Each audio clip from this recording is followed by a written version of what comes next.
ماہ رمضان تزکیہ نفس اور اصلاح کردار کا مہینہ۔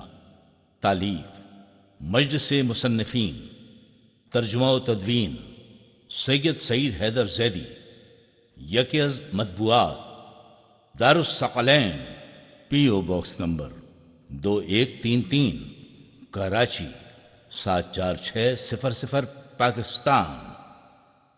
ماہ رمضان شہر اللہ یعنی اللہ کا مہینہ ہے۔ اس مہینے میں خدا کی طرف سے برکتوں، رحمتوں اور بخششوں کا نزول ہوتا ہے۔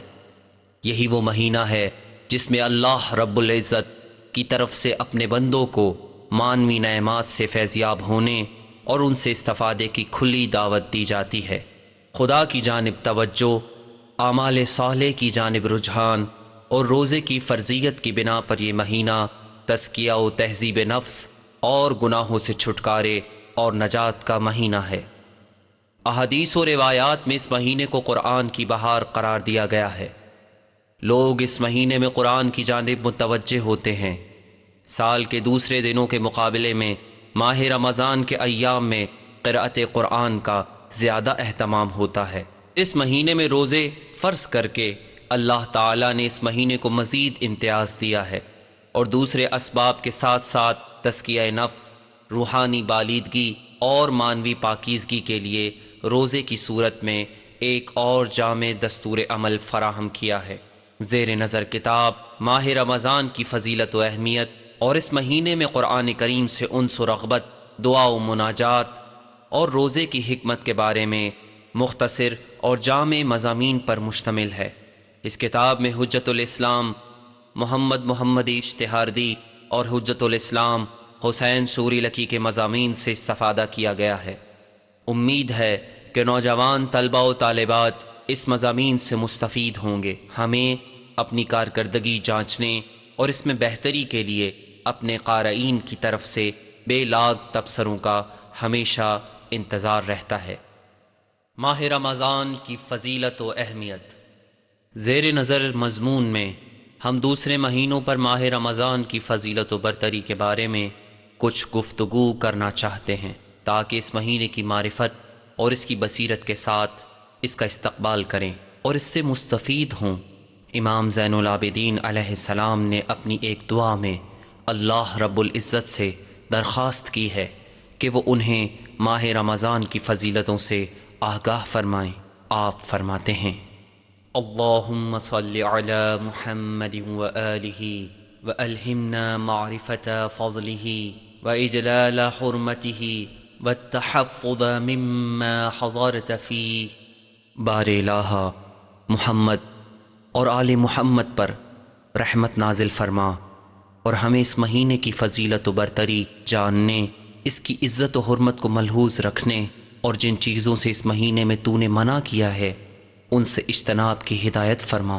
صحیفہ سجادیہ، دعا نمبر 44۔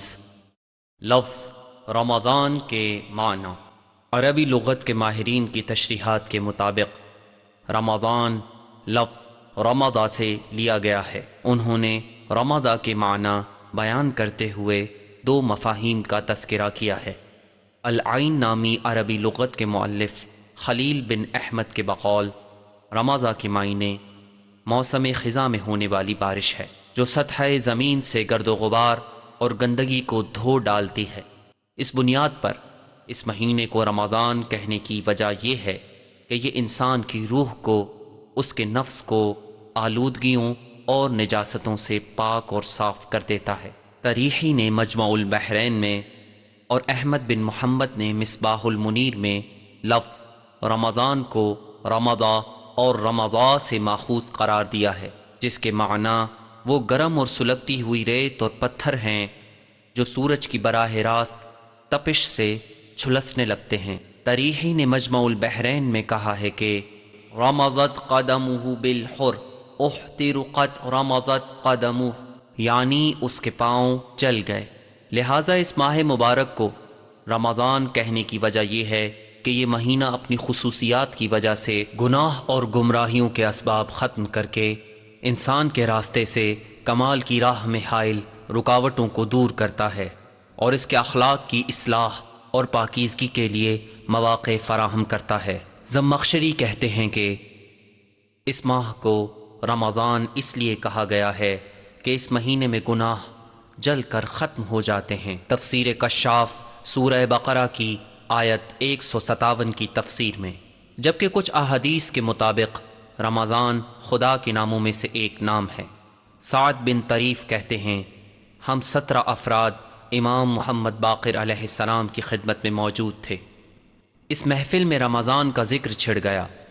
امام علیہ السلام نے فرمایا لا تقولوا هذا رمضان ولا ذهب رمضان ولا جاء رمضان فإن رمضان اسم من أسماء الله عز وجل لا يجيء ولا يذهب۔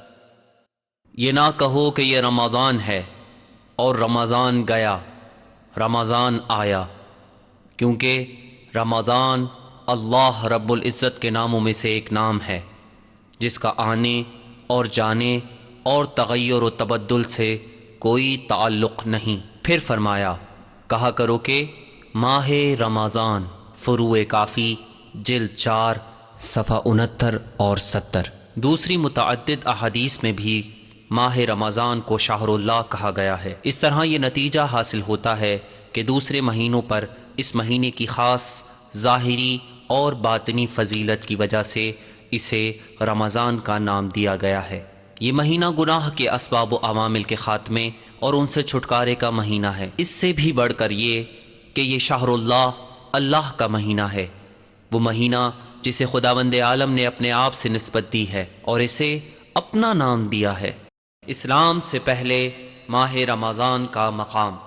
اس مہینے کو صرف اسلام میں اور بعثت نبوی صلی اللہ علیہ وآلہ وسلم کے بعد ہی فضیلت و برتری حاصل نہیں ہوئی، بلکہ اسلام سے پہلے بھی یہ اسی حیثیت کا حامل تھا۔ زمانی لحاظ سے اس مہینے کی ایک عام فضیلت یہ ہے کہ تمام آسمانی کتب اسی مہینے میں انبیاء پر نازل ہوئیں۔ اس بارے میں امام جعفر صادق علیہ السلام کا ارشاد ہے تورات ماہ رمضان کے 6 تاریخ کو نازل ہوئی، انجیل ماہ رمضان کی 12 تاریخ کو نازل ہوئی، زبور ماہ رمضان کی 18 تاریخ کو نازل ہوئی اور قرآن مجید شب قدر میں نازل ہوا۔ بحار الانوار جلد 12 صفحہ 75۔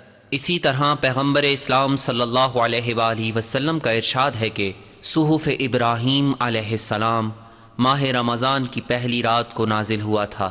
وسائل الشیعہ جلد 7 صفحہ 225۔ اسلام سے پیشتر بھی ماہ رمضان کی فضیلت و برتری کی ایک اور دلیل یہ ہے کہ رسول کریم صلی اللہ علیہ وآلہ وسلم اپنی بعثت سے قبل بھی ماہ رمضان کا خاص احترام کیا کرتے تھے، اس کے خاص تقدس کے قائل تھے۔ آپ صلی اللہ علیہ وآلہ وسلم ہر سال ماہ مبارک رمضان میں کوہ ہرا کی چوٹی پر تشریف لے جاتے، وہاں غار ہرا میں معتکف ہو کر عبادت الہی انجام دیتے۔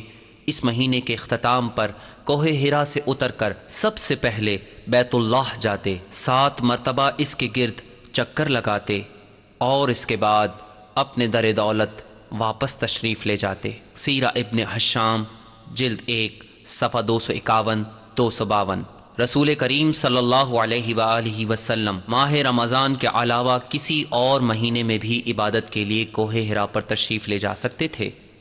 آخر کیا وجہ تھی کہ آپ صلی اللہ علیہ وآلہ وسلم نے اس مقصد کے لیے ماہ رمضان ہی کا انتخاب کیا؟ حضرت کا ماہ رمضان کو منتخب کرنا یقیناً دوسرے مہینوں پر اس ماہ کے خصوصی امتیاز کا اظہار ہے۔ رمضان ماہ نزول قرآن۔ ماہ رمضان کے سوا سال کے کسی اور مہینے کا نام قرآن مجید میں نہیں آیا ہے۔ قرآن کریم میں اس مہینے کا نزول قرآن کے مہینے کے طور پر ذکر کیا گیا ہے۔ سورہ بقرہ کی آیت نمبر 185 میں ارشاد الہی ہے کہ شہر رمضان الذی انزل فیہ القرآن ہدی للناس وبینات من الہدی والفرقان فمن شہد منکم الشہر فلیصم۔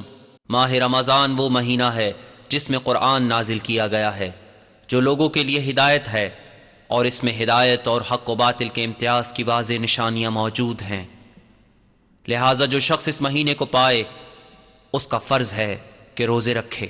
مذکورہ آیت کے علاوہ بھی قرآن مجید میں متعدد آیات موجود ہیں جو ماہ رمضان اور شب قدر کے نزول قرآن پر دلالت کرتی ہیں، جیسے سورہ قدر کی پہلی آیت اور سورہ دخان کی تیسری آیت، اِنَّا أَنزَلْنَاهُ فِي لَيْلَةِ الْقَدْرِ، بے شک ہم نے اسے یعنی قرآن مجید کو شب قدر میں نازل کیا ہے۔ سورہ قدر آیت 1، اِنَّا أَنزَلْنَاهُ فِي لَيْلَةٍ مُبَارَكَةٍ إِنَّا كُنَّا مُنذِرِينَ، ہم نے اس قرآن کو ایک مبارک رات میں نازل کیا ہے، ہم بے شک عذاب سے ڈرانے والے تھے۔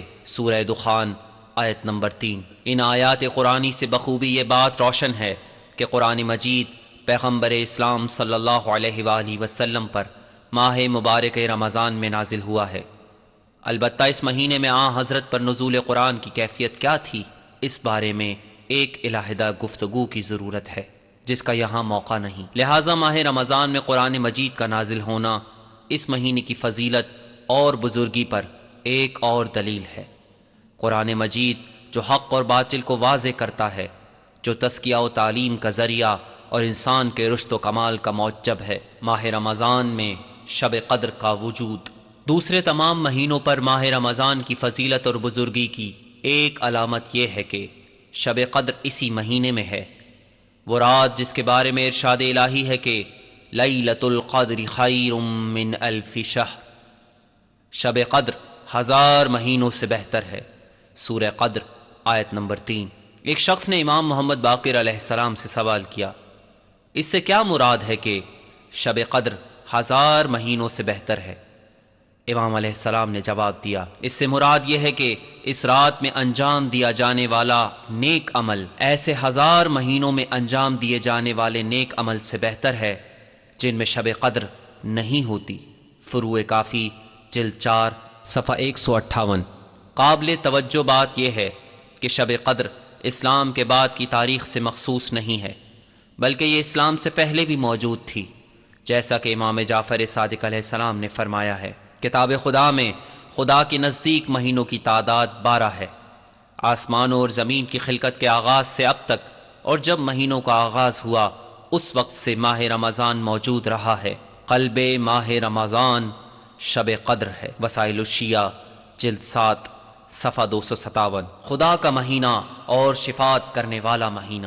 احادیث میں پیغمبر اسلام صلی اللہ علیہ وآلہ وسلم اور ائمہ معصومین علیہم السلام کی زبانی ماہ رمضان کے لیے متعدد نام ذکر ہوئے ہیں، مثلا ماہ توبہ، ماہ مواسات، ماہ انابہ، ماہ محو سیئات، ماہ صبر، ماہ مغفرت، ماہ ضیافت اللہ، ماہ قیام، ماہ اسلام، ماہ طہور، ماہ تمحیص، ماہ تصفیہ وغیرہ۔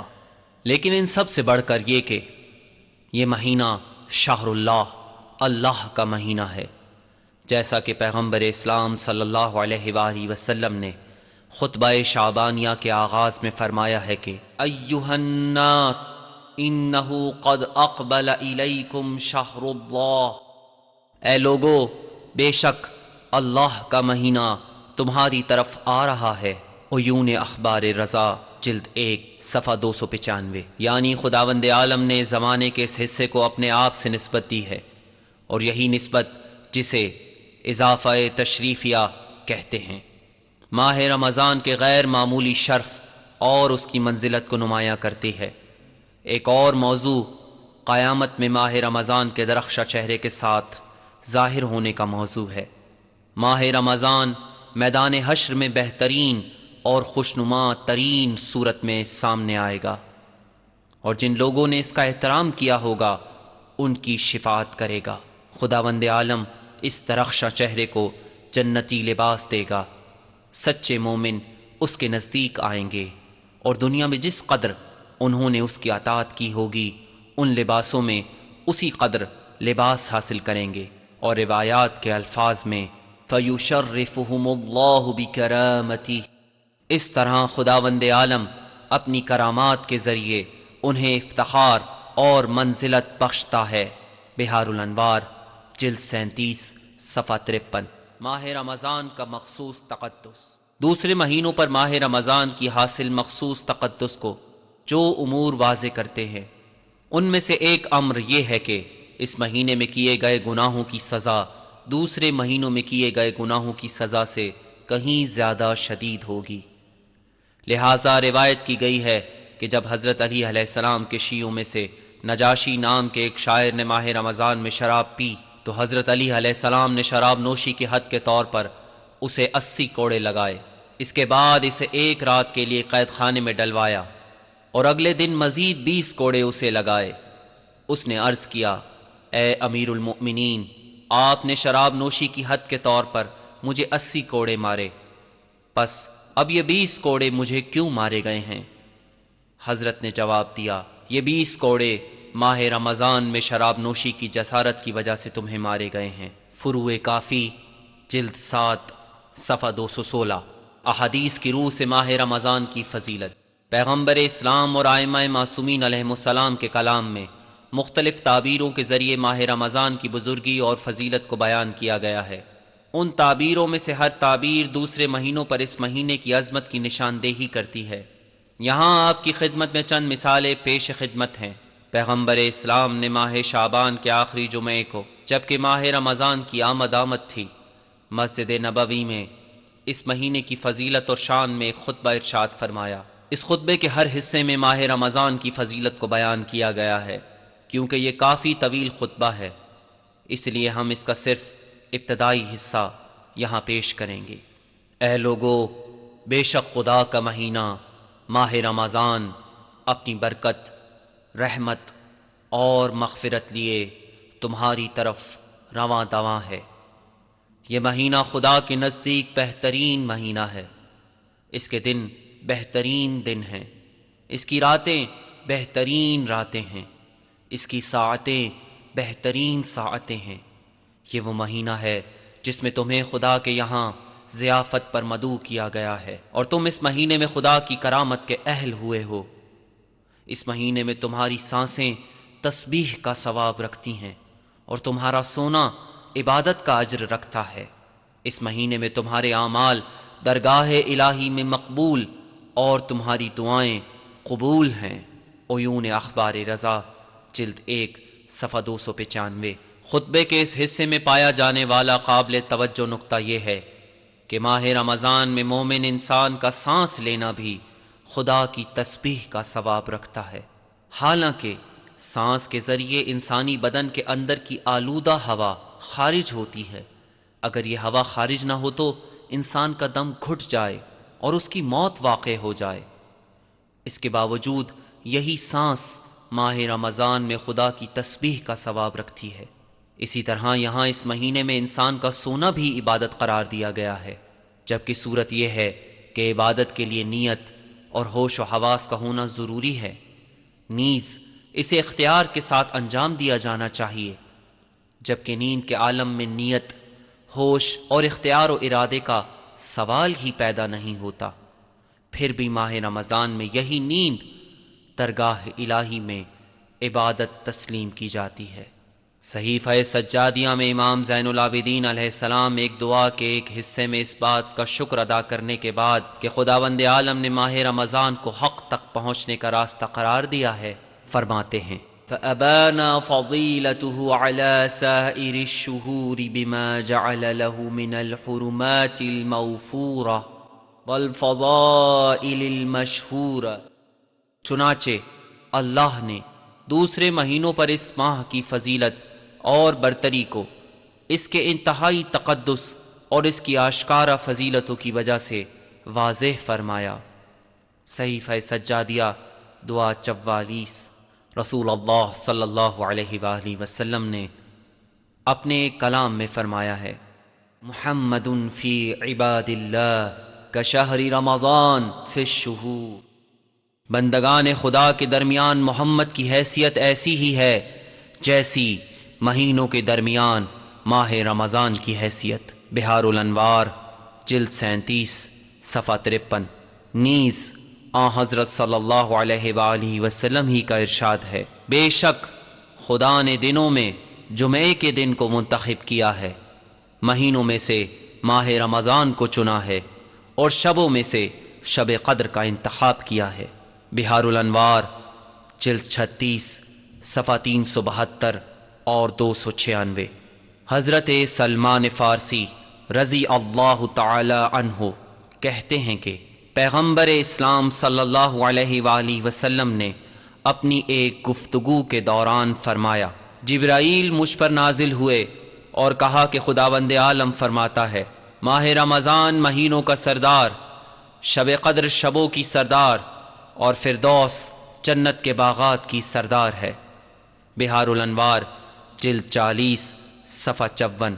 ایک دوسری گفتگو میں آپ صلی اللہ علیہ وآلہ وسلم نے فرمایا، جمعہ دنوں کا سردار، رمضان مہینوں کا سردار، اسرافیل فرشتوں کا سردار، آدم انسانوں کے سردار، میں پیغمبروں کا سردار، اور علی اوصیاء کے سردار ہیں۔ بہار الانوار جلد 40 صفحہ 47۔ امام جعفر صادق علیہ السلام نے اپنی ایک گفتگو کے دوران فرمایا، مہینوں کی عزت خدا کا مہینہ رمضان ہے، اور ماہ رمضان کا دل شب قدر ہے۔ تہذیب الاحکام جلد 1 صفحہ 406۔ پیغمبر اسلام صلی اللہ علیہ وآلہ وسلم نے خطبہ شعبانیہ کے ایک حصے میں ماہ مبارک رمضان کی شان میں فرمایا، بے شک اس مہینے میں جنت کے دروازے کھلے ہوئے ہیں، خدا سے دعا کرو کہ ان دروازوں کو تمہارے اوپر بند نہ کرے، اور اس مہینے میں جہنم کے دروازے بند ہیں، خدا سے دعا کرو کہ ان دروازوں کو تمہارے لیے نہ کھولے، اور شیطانوں کو زنجیروں میں جکڑ دیا گیا ہے، پروردگار سے دعا کرو کہ انہیں تم پر مسلط نہ کرے۔ عیون اخبار رضا جلد 1 صفحہ 295۔ ماہ رمضان سے استفادہ۔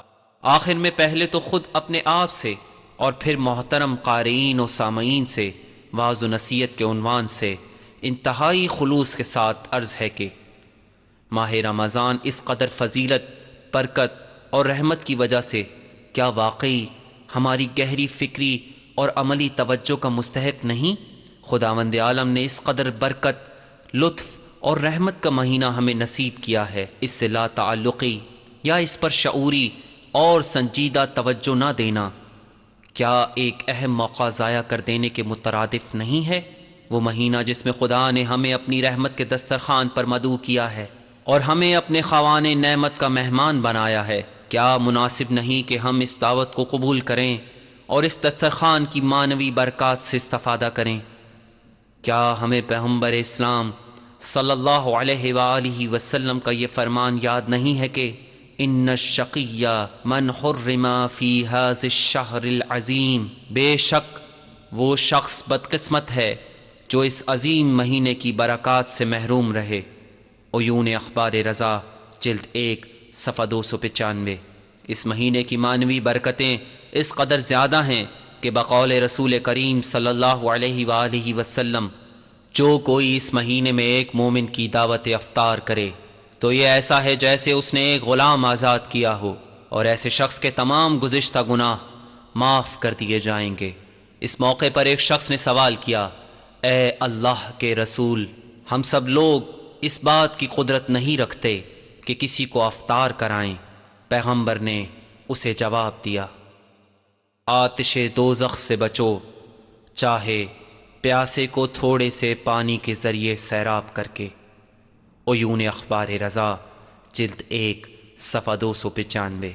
یہ بات پیش نظر رکھنی چاہیے کہ اس مہینے میں اہم ترین بات یہ ہے کہ انسان گناہوں سے پرہیز کرے، لہٰذا جب حضرت علی علیہ السلام نے پیغمبر اسلام صلی اللہ علیہ وآلہ وسلم سے اس مہینے کے سب سے افضل عمل کے بارے میں سوال کیا تو آن حضرت صلی اللہ علیہ وآلہ وسلم نے جواب دیا، افضل الاعمال فی ھذا الشہر الورع عن محارم اللہ، اس مہینے میں بہترین عمل ان کاموں سے پرہیز ہے جنہیں خداوند عالم نے حرام قرار دیا ہے۔ عیون اخبار رضا جلد 1 صفحہ 295۔ ماہ رمضان قرآن سے انس و رغبت اور اس سے استفادے کی بہار۔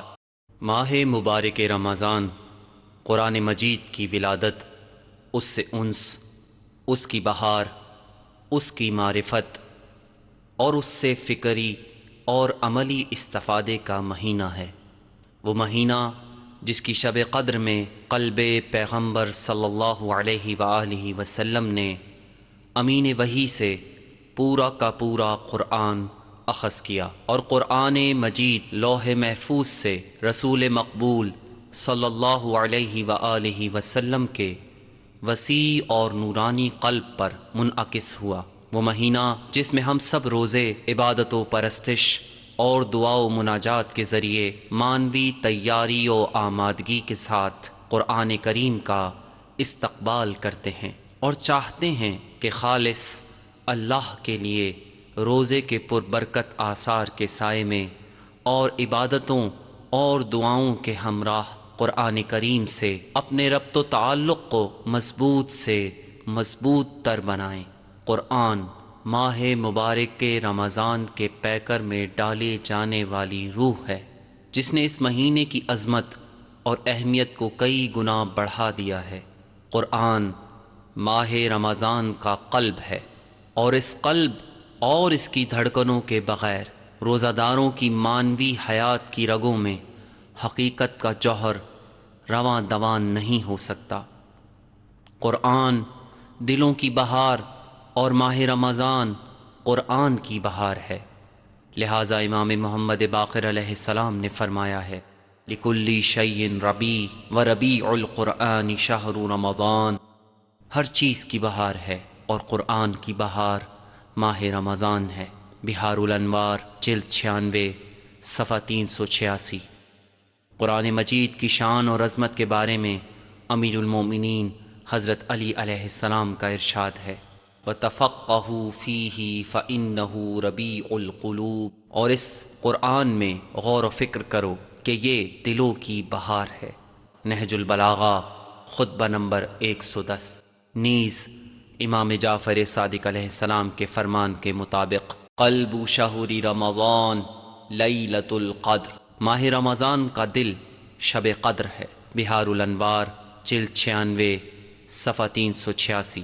لہٰذا یہ بات کہنے میں کوئی مضائقہ نہیں کہ ماہ رمضان کی برکتوں کا بڑا حصہ قرآن کریم سے وابستہ ہے۔ اس مہینے میں ہمیں اپنے دلوں کی کھیتی میں قرآن کے نورانی احکامات کا بیج بونا چاہیے تاکہ وہ ٹھیک ٹھیک نشو و نما پائے۔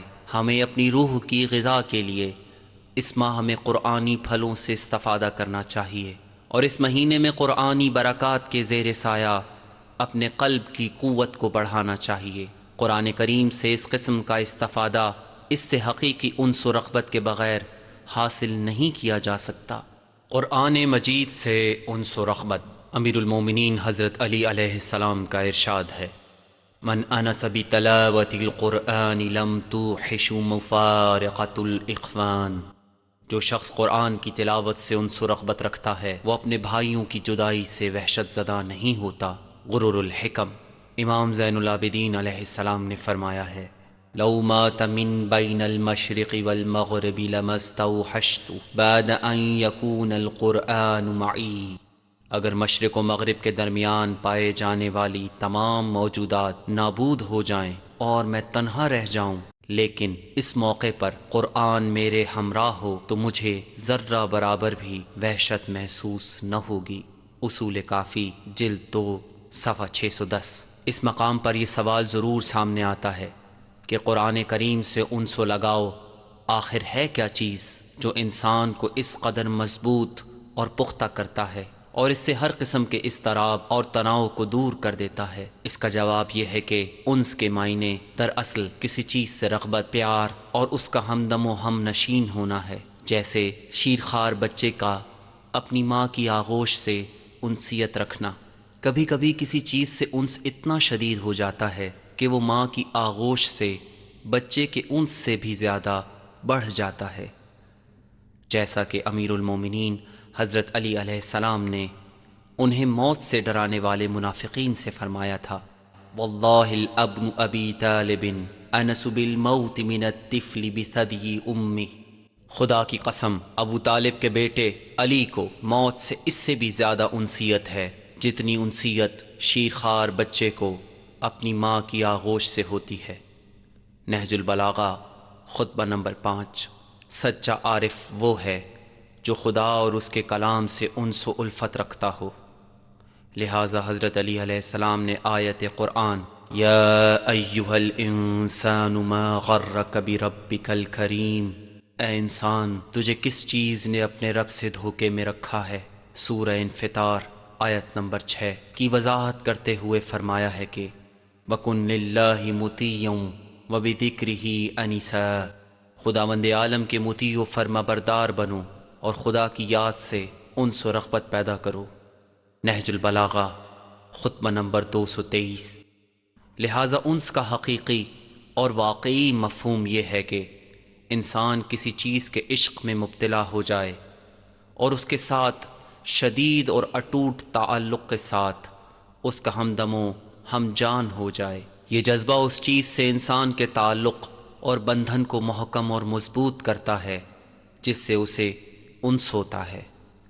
خدا اور کلام خدا سے ایسا ہی انس اولیاء الہی اور ہر عارف اور سچے مومن کے اوصاف میں سے ہے۔ لہٰذا امیر المومنین حضرت علی علیہ السلام بارگاہ الہی میں دعا کرتے ہوئے فرماتے ہیں کہ بار الہا، تو اپنے دوستوں کے ساتھ تمام انس رکھنے والوں سے زیادہ مانوس ہے۔ اگر تنہائی سے ان کا دل گھبراتا ہے تو تیرا ذکر ان کا مونس و ہمدم ہوتا ہے۔ نہج البلاغہ خطبہ نمبر 224۔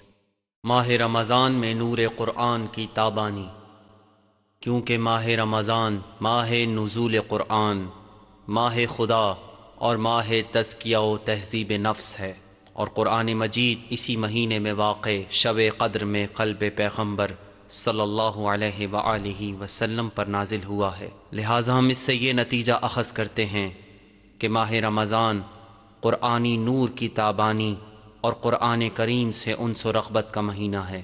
روزہ دار اس مہینے میں خدا کے مہمان ہوتے ہیں اور قرآن کریم کے بابرکت دسترخوان کے گرد بیٹھتے ہیں، لہٰذا انہیں اس ماہ میں قرآن کریم کی تلاوت سے خاص رغبت کا ثبوت دینا چاہیے، اور آیات قرآنی میں غور و فکر اور قرآنی مفاہیم سے فکری اور عملی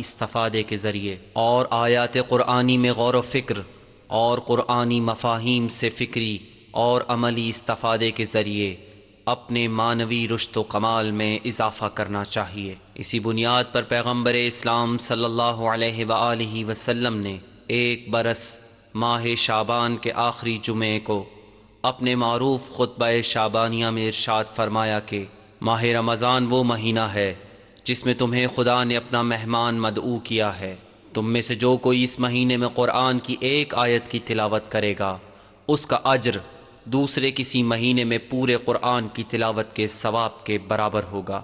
عیون اخبار رضا جلد 2 صفحہ 295۔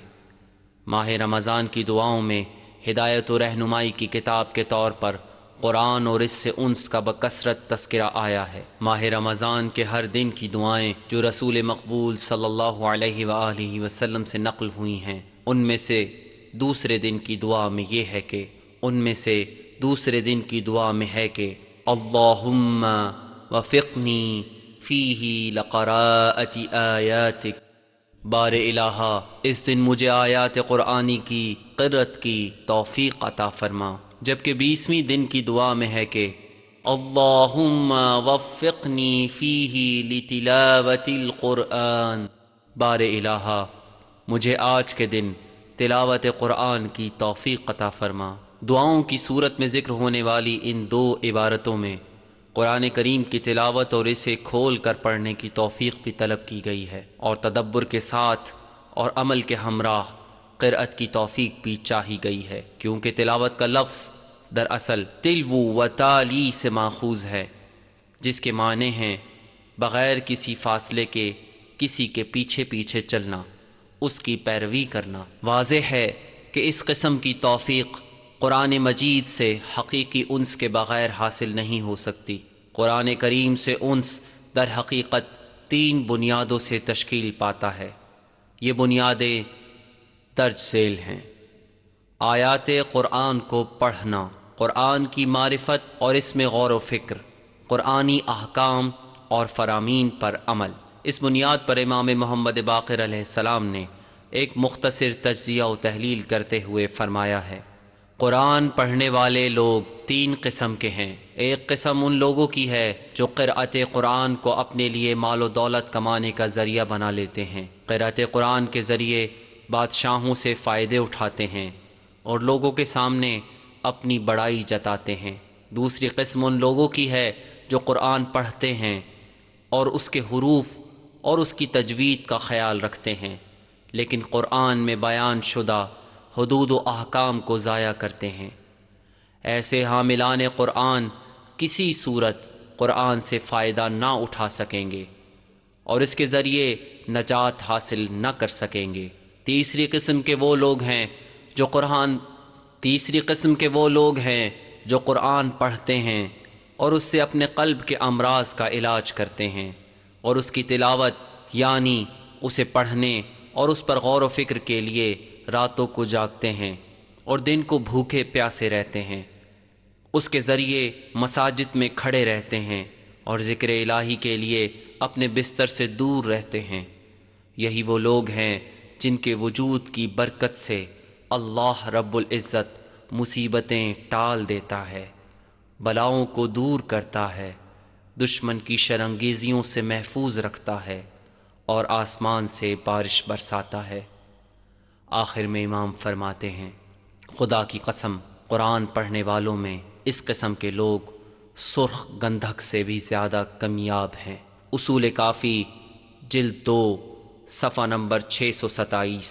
امام زین العابدین علیہ السلام ختم قرآن کے موقع پر ایک دعا کی تلاوت فرماتے تھے۔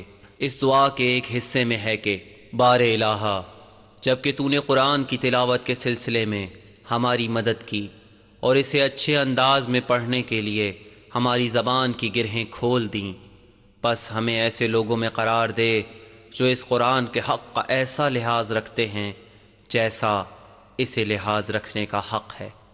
صحیفہ سجادیہ دعا نمبر 42۔ رسول کریم صلی اللہ علیہ وآلہ وسلم نے آیت قرآن یتلونہ حق تلاوتہ اور مومنین اس کتاب الہی کی اس طرح تلاوت کرتے ہیں جیسا اس کی تلاوت کا حق ہے۔ سورہ بقرہ آیت نمبر 121 کی تفسیر میں فرمایا یتبعونہ حق اتباعی، جیسا قرآن کی پیروی کا حق ہے ویسی اس کی پیروی کرتے ہیں۔ تفسیر در منشور جلد 1 صفحہ 111۔ ایک دوسرے مقام پر آن حضرت نے فرمایا ہے رب تال القرآن والقرآن یلعنہ، کتنے ہی قرآن پڑھنے والے ایسے ہیں جن پر قرآن لعنت کرتا ہے۔ بہار الانوار جلد 92 صفحہ 184۔ پیغمبر اسلام صلی اللہ علیہ وآلہ وسلم اور ائمہ اطہار علیہم السلام کے یہ کلمات اور اس بارے میں آپ حضرات کے ایسے دسیوں ارشادات یہ بات ظاہر کرتے ہیں کہ قرآن کریم کی ایسی ہی تلاوت اہمیت اور قدر و قیمت رکھتی ہے جو آیات قرآنی میں غور و فکر اور اس کے احکام و فرامین پر عمل کے عزم کے ساتھ ہو۔ نیز قرآن سے حقیقی انس و لگاؤ اس میں تدبر و تفکر اور اس پر عمل سے وابستہ ہے، وگرنہ امیر المومنین حضرت علی علیہ السلام کے خونخوار دشمن نہروان کے خوارج سب کے سب قاریان قرآن تھے، لیکن قرآن کی صرف قاف سے آشنا تھے۔ یہی وجہ تھی کہ سراپا توحید حضرت علی علیہ السلام کو نعوذ باللہ کافر قرار دے کر ان سے مصروف جنگ تھے۔ اولیاء خدا کے قرآن سے انس و لگاؤ کے نمونے۔ پیغمبر اکرم صلی اللہ علیہ وآلہ وسلم، ائمہ معصومین علیہم السلام اور اولیاء الہی قرآن کریم سے بہت زیادہ انس و رغبت رکھتے تھے اور ان کے ظاہری و باطنی فیوزات سے مستفیض ہوتے تھے۔ یہ ہستیاں آیات قرآنی کی صرف ظاہری تلاوت پر اکتفا نہیں کرتی تھیں، بلکہ قرآنی آیات پر غور و فکر، تدبر و تفکر کے ساتھ اس کتاب ہدایت کی تلاوت پہ مشغول ہوتی تھیں۔ ٹھہر ٹھہر کر خوبصورت اور پرکشش آواز میں قرآن کے معانی و مفاہیم پر توجہ کے ساتھ اور اس پر عمل کے عزم کے ہمراہ اسے پڑھتی تھیں مثال کے طور پر قرآن مجید میں سینکڑوں مرتبہ یا ایہا الذین آمنو آیا ہے۔ حضرت امام رضا علیہ السلام جب بھی قرآن مجید کی تلاوت کے دوران اس جملے پر پہنچتے اور اسے پڑھتے فوراً کہا کرتے تھے کہ لبیک اللہم لبیک، حاضر ہوں بار الہا، حاضر ہوں۔ بہار الانوار جلد 85 صفحہ 34۔ آپ کا یہ طرز عمل اس حقیقت کا اظہار ہے کہ ائمہ معصومین علیہم السلام توجہ اور تدبر کے ساتھ قرآن کریم کی تلاوت فرماتے تھے اور اس تلاوت کے ہمراہ فرامین الہی پر عمل کا عزم کرتے تھے۔ اب ہم ائمہ اطہار اور اولیاء الہی کے قرآن کریم سے انس و رغبت کے کچھ واقعات آپ کی خدمت میں پیش کرتے ہیں۔ امام حسین علیہ السلام کو قرآن کریم سے اس قدر انس اور الفت تھی کہ جب کربلا میں 9 محرم کے دن عصر کے وقت دشمن نے آپ اور آپ کے اصحاب کے خیام پر حملے کا قصد کیا تو آپ نے حضرت عباس علیہ السلام سے فرمایا، بھائی آپ دشمن کے پاس جائیے اور ان سے کہیے کہ وہ ہمیں آج رات کی مہلت دے دیں، کیونکہ خدا جانتا ہے کہ مجھے نماز اور تلاوت قرآن کس قدر عزیز ہے۔ تاریخ طبری جلد 6 صفحہ 337، نفس المہموم صفحہ 113۔ امام زین العابدین علیہ السلام جب کبھی سورہ حمد پڑھتے ہوئے اس کی آیت مالک یوم الدین پر پہنچتے تو اس آیت کو ایک خاص خضوع کے ساتھ دہراتے، یہاں تک کہ محسوس ہونے لگتا کہ ابھی آپ کی روح پرواز کر جائے گی۔ اصول کافی جلد 2 صفحہ 602۔ آپ اس قدر خوبصورت اور پیاری آواز میں قرآن کریم پڑھا کرتے تھے کہ قریب سے گزرنے والے سقے پانی پلانے والے یہ دلنشین آواز سننے کے لیے وہیں ٹھہر جاتے تھے۔ اصول کافی جلد 2 صفحہ 616۔ امام جعفر صادق علیہ السلام دوران نماز ایک ایسی خاص ملکوتی حالت کے ساتھ آیات قرآنی کی تلاوت فرماتے تھے کہ آپ پر ایک غیر معمولی کیفیت طاری ہو جاتی تھی۔ ایک روز ایسا ہونے کے بعد جب آپ کی حالت معمول پر آئی تو وہاں موجود لوگوں نے پوچھا، آپ پر یہ کیسی کیفیت طاری ہو گئی تھی؟ حضرت نے جواب دیا، میں مسلسل آیات قرآنی دہرا رہا تھا، یہاں تک کہ میری حالت یہ ہو گئی کہ گویا میں ان قرآنی آیات کو براہ راست قرآن کے نازل کرنے والے کی زبانی سن رہا ہوں۔ بہار الانوار جلد 84 صفحہ 248۔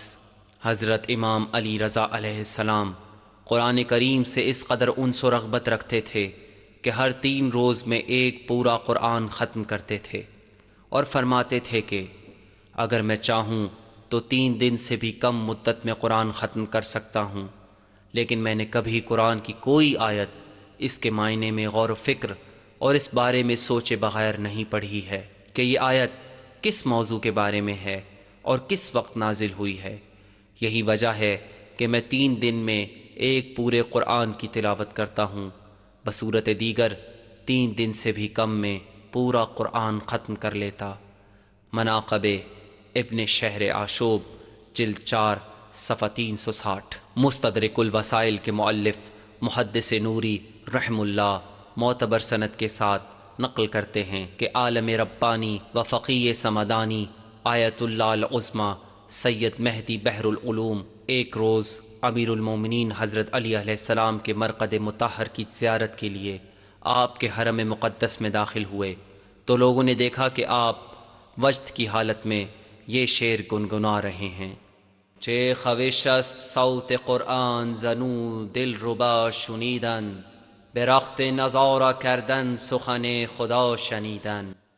کچھ دیر بعد بعض لوگوں نے ان سے پوچھا کہ آپ حرم میں کس مناسبت سے یہ شعر پڑھ رہے تھے؟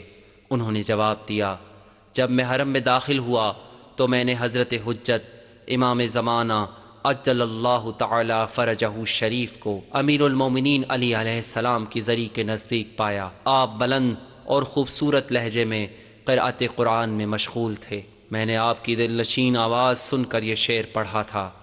جب میں حرم میں پہنچا تو جناب علیہ السلام قرأت قرآن ختم کر کے حرم سے نکل گئے۔ جدت المأوا جنگ صفین کے بعد امیر المومنین حضرت علی علیہ السلام نے ایک روز مسجد کوفہ میں اپنے اصحاب کے سامنے ایک خطبہ ارشاد فرمایا۔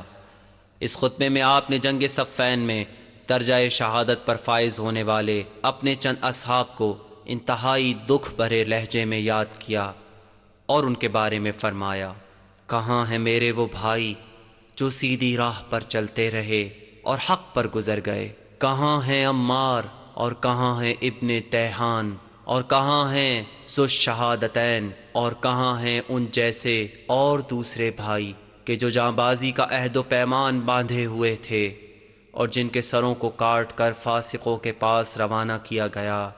اس کے بعد حضرت اپنی ریش مبارک پر ہاتھ رکھ کر دیر تک رویا کیے اور پھر اپنے ان ساتھیوں کی چند صفات کا ذکر کیا اور ان کی پہلی صفت تلاوت قرآن اور اس کے احکام پر عمل کا ذکر کرتے ہوئے فرمایا، آہ میرے وہ بھائی جنہوں نے قرآن کو پڑھا تو اس پر کاربند ہوئے اور اپنے فرائض پر غور و فکر کیا تو انہیں ادا کیا۔ نہج البلاغہ خطبہ 180۔ ہم گفتگو کو مختصر کرتے ہوئے اسلامی جمہوریہ ایران کے بانی رہبر کبیر حضرت امام خمینی رحم اللہ کے قرآن کریم سے انس و رغبت کے بارے میں کچھ عرض کریں گے۔ امام خمینی علیہ رحمہ اپنے ظاہر و باطن میں قرآن مجید پر انتہائی زیادہ اور بہت گہری توجہ دیتے تھے۔ آپ کا قرآن کریم سے تعلق انتہائی عقیدت و احترام پر مبنی تھا۔ آپ نے اس کتاب ہدایت سے بکثرت فکری اور عملی استفادہ کیا۔ اپنے مقاصد کی پیش رفت اور اس سلسلے میں حصول قوت کے لیے قرآن ہی آپ کا سب سے زیادہ اطمینان بخش سہارا تھا۔ آپ فرماتے تھے کہ اگر خدا نے قرآن میں طاغوتوں سے مقابلے پر مشتمل انبیاء کی داستانوں کا ذکر کیا ہے، موسیٰ و فرعون، ابراہیم و نمرود وغیرہ کا تذکرہ کیا ہے، تو اس کا مقصد داستان سرائی نہیں ہے بلکہ طاغوتوں کے خلاف انبیاء کے لائے عمل کا بیان مقصود ہے۔ یعنی ہم جو قرآن کے پیروکار ہیں، ہمیں طاغوتوں کی نابودی تک ان کے خلاف جد و جہد کرنی چاہیے۔ آپ نے بارہا فرمایا کہ قرآن ایک مکمل انسان ساز کتاب ہے، یہ انسان سازی کے لیے نازل ہوئی ہے۔ امام خمینی علیہ رحمہ کی زندگی کا ایک بڑا حصہ، حتیٰ وہ دور بھی جب ایران پر عراق کی طرف سے مسلط کردہ جنگ جاری تھی، اور وہ زمانہ بھی جب آپ اپنی آخری عمر میں سخت بیماری کے نتیجے میں صاحب فراش تھے، قرآن سے انس و رغبت کے ساتھ بسر ہوا۔ آپ آیات قرآنی کی تلاوت اور ان میں تدبر کے ذریعے خداوند عالم سے تعلق اور رابطہ پیدا کرتے تھے۔ آپ کے آفس کے ایک کارکن کے مطابق ہر روز امام خمینی علیہ رحمہ کا ایک خاص منظم پروگرام ہوتا تھا۔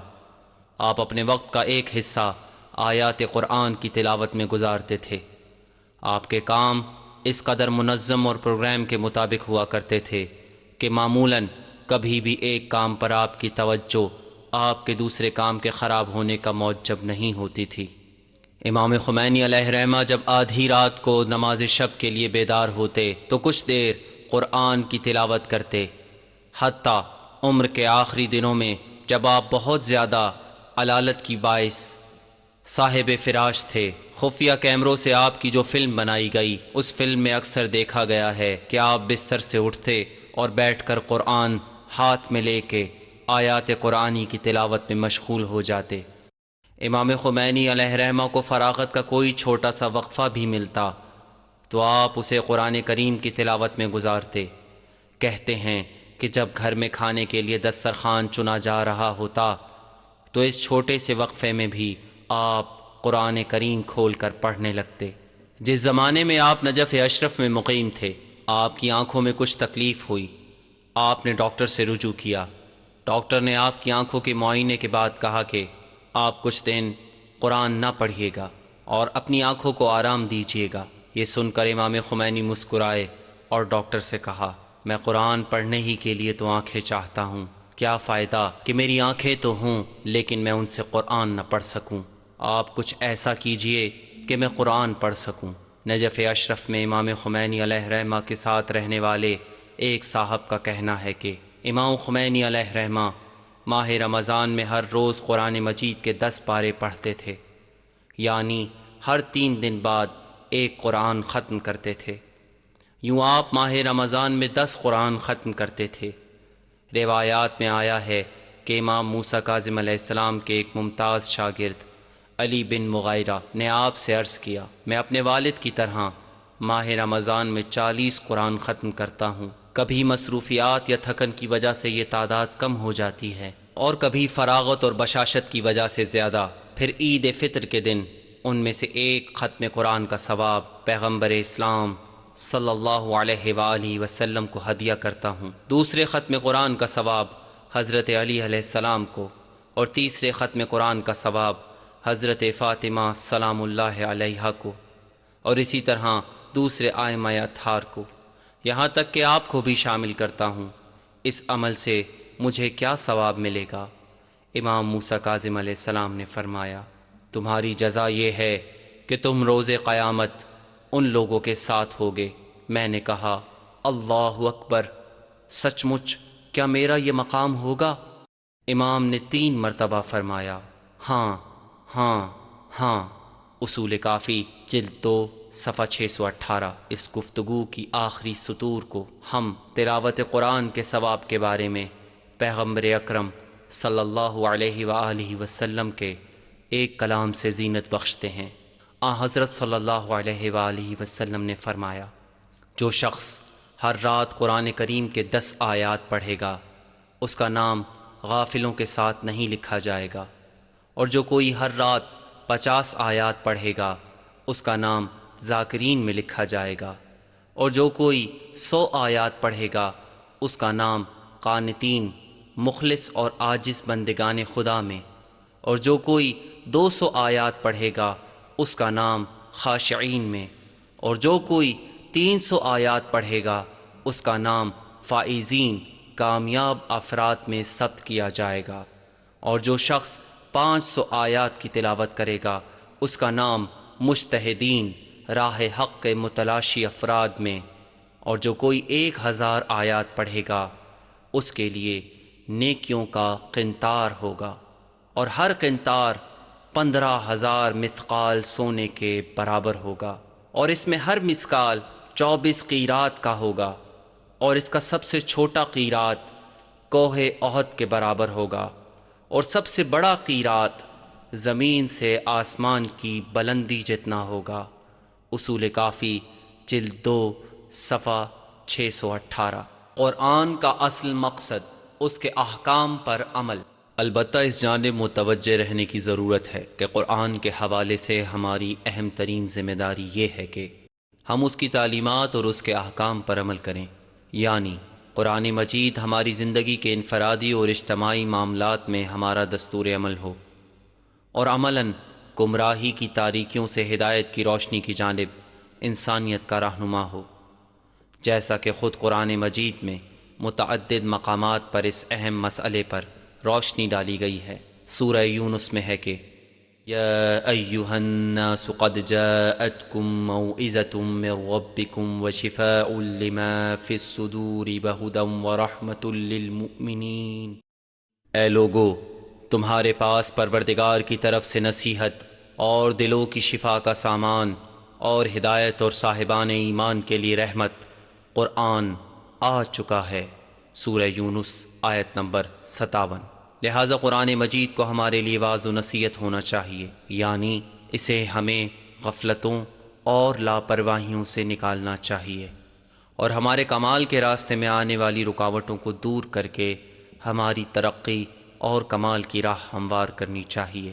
اسی طرح اس نسخہ شفا کو ہماری مانوی بیماریوں کا مداوع بھی کرنا چاہیے، اسے ہمارے دلوں کی صفائی اور پاکیزگی کا ذریعہ بھی بننا چاہیے، نیز اسے کمال کی جانب ہماری ہدایت و رہنمائی کا وسیلہ اور مومنین کے لیے باعث رحمت ہونا چاہیے۔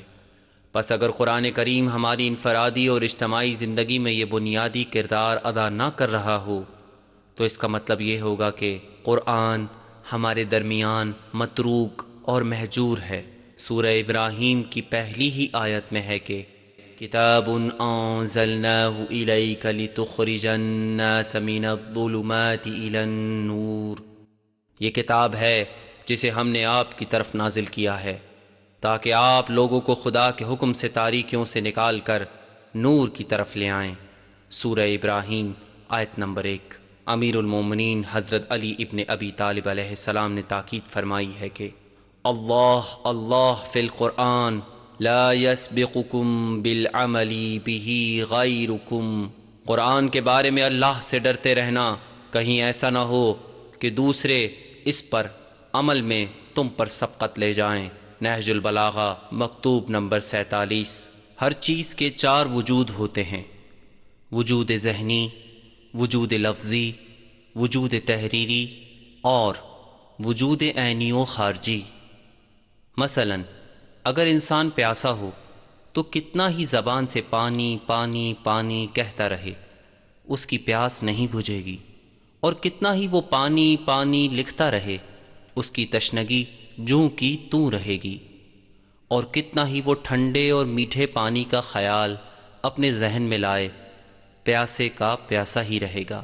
صرف اسی صورت میں اس کی تشنگی ختم ہوگی، اس کی پیاس بجھے گی، جب وہ واقعی پانی کی جستجو کرے اور اس کا گلاس اٹھا کر پی جائے۔ بالکل اسی طرح قرآن کریم کے الفاظ، تحریر اور اس کی آیات کو ذہن میں لانا نجات و کامیابی کا باعث نہیں بن سکتا۔ محض یہ عمل انسان کی معنوی ضروریات کی تسکین نہیں کر سکتا، بلکہ جو چیز باعث نجات ہوگی وہ قرآن سے واقعی وابستگی ہے، یعنی اپنی زندگی کو قرآنی تعلیمات کے سانچے میں ڈھالنا، اپنے اعمال کو قرآن کے مطابق انجام دینا، زندگی کے تمام میدانوں میں قرآنی احکام و فرامین کا نفاذ کرنا۔ پہلے 3 وجود، ذہنی، لفظی اور تحریری، اس وقت قابل قدر ہیں جب وہ قرآن سے شناسائی اور اس پر عمل کا مقدمہ ہوں۔ مثلا ایک ویٹ لفٹر کو ذہن میں رکھیے، وہ شروع میں صرف 20 کلو وزن اٹھا پاتا ہے، لیکن مسلسل مشق اور بار بار پریکٹس کے نتیجے میں وہ اپنے اندر 200 کلو وزن اٹھانے کی صلاحیت پیدا کر لیتا ہے۔ جی ہاں، عمل انسان میں اتنی قوت پیدا کر دیتا ہے۔ تاریخ میں عقیل نامی ایک بادیہ نشین خاتون کا ذکر آیا ہے۔ اس خاتون نے دل کی گہرائیوں سے اسلام قبول کیا اور سچے ایمان کے ساتھ اس پر عمل پیرا ہوئیں۔ ایک دن ان کے یہاں 2 مہمان آئے۔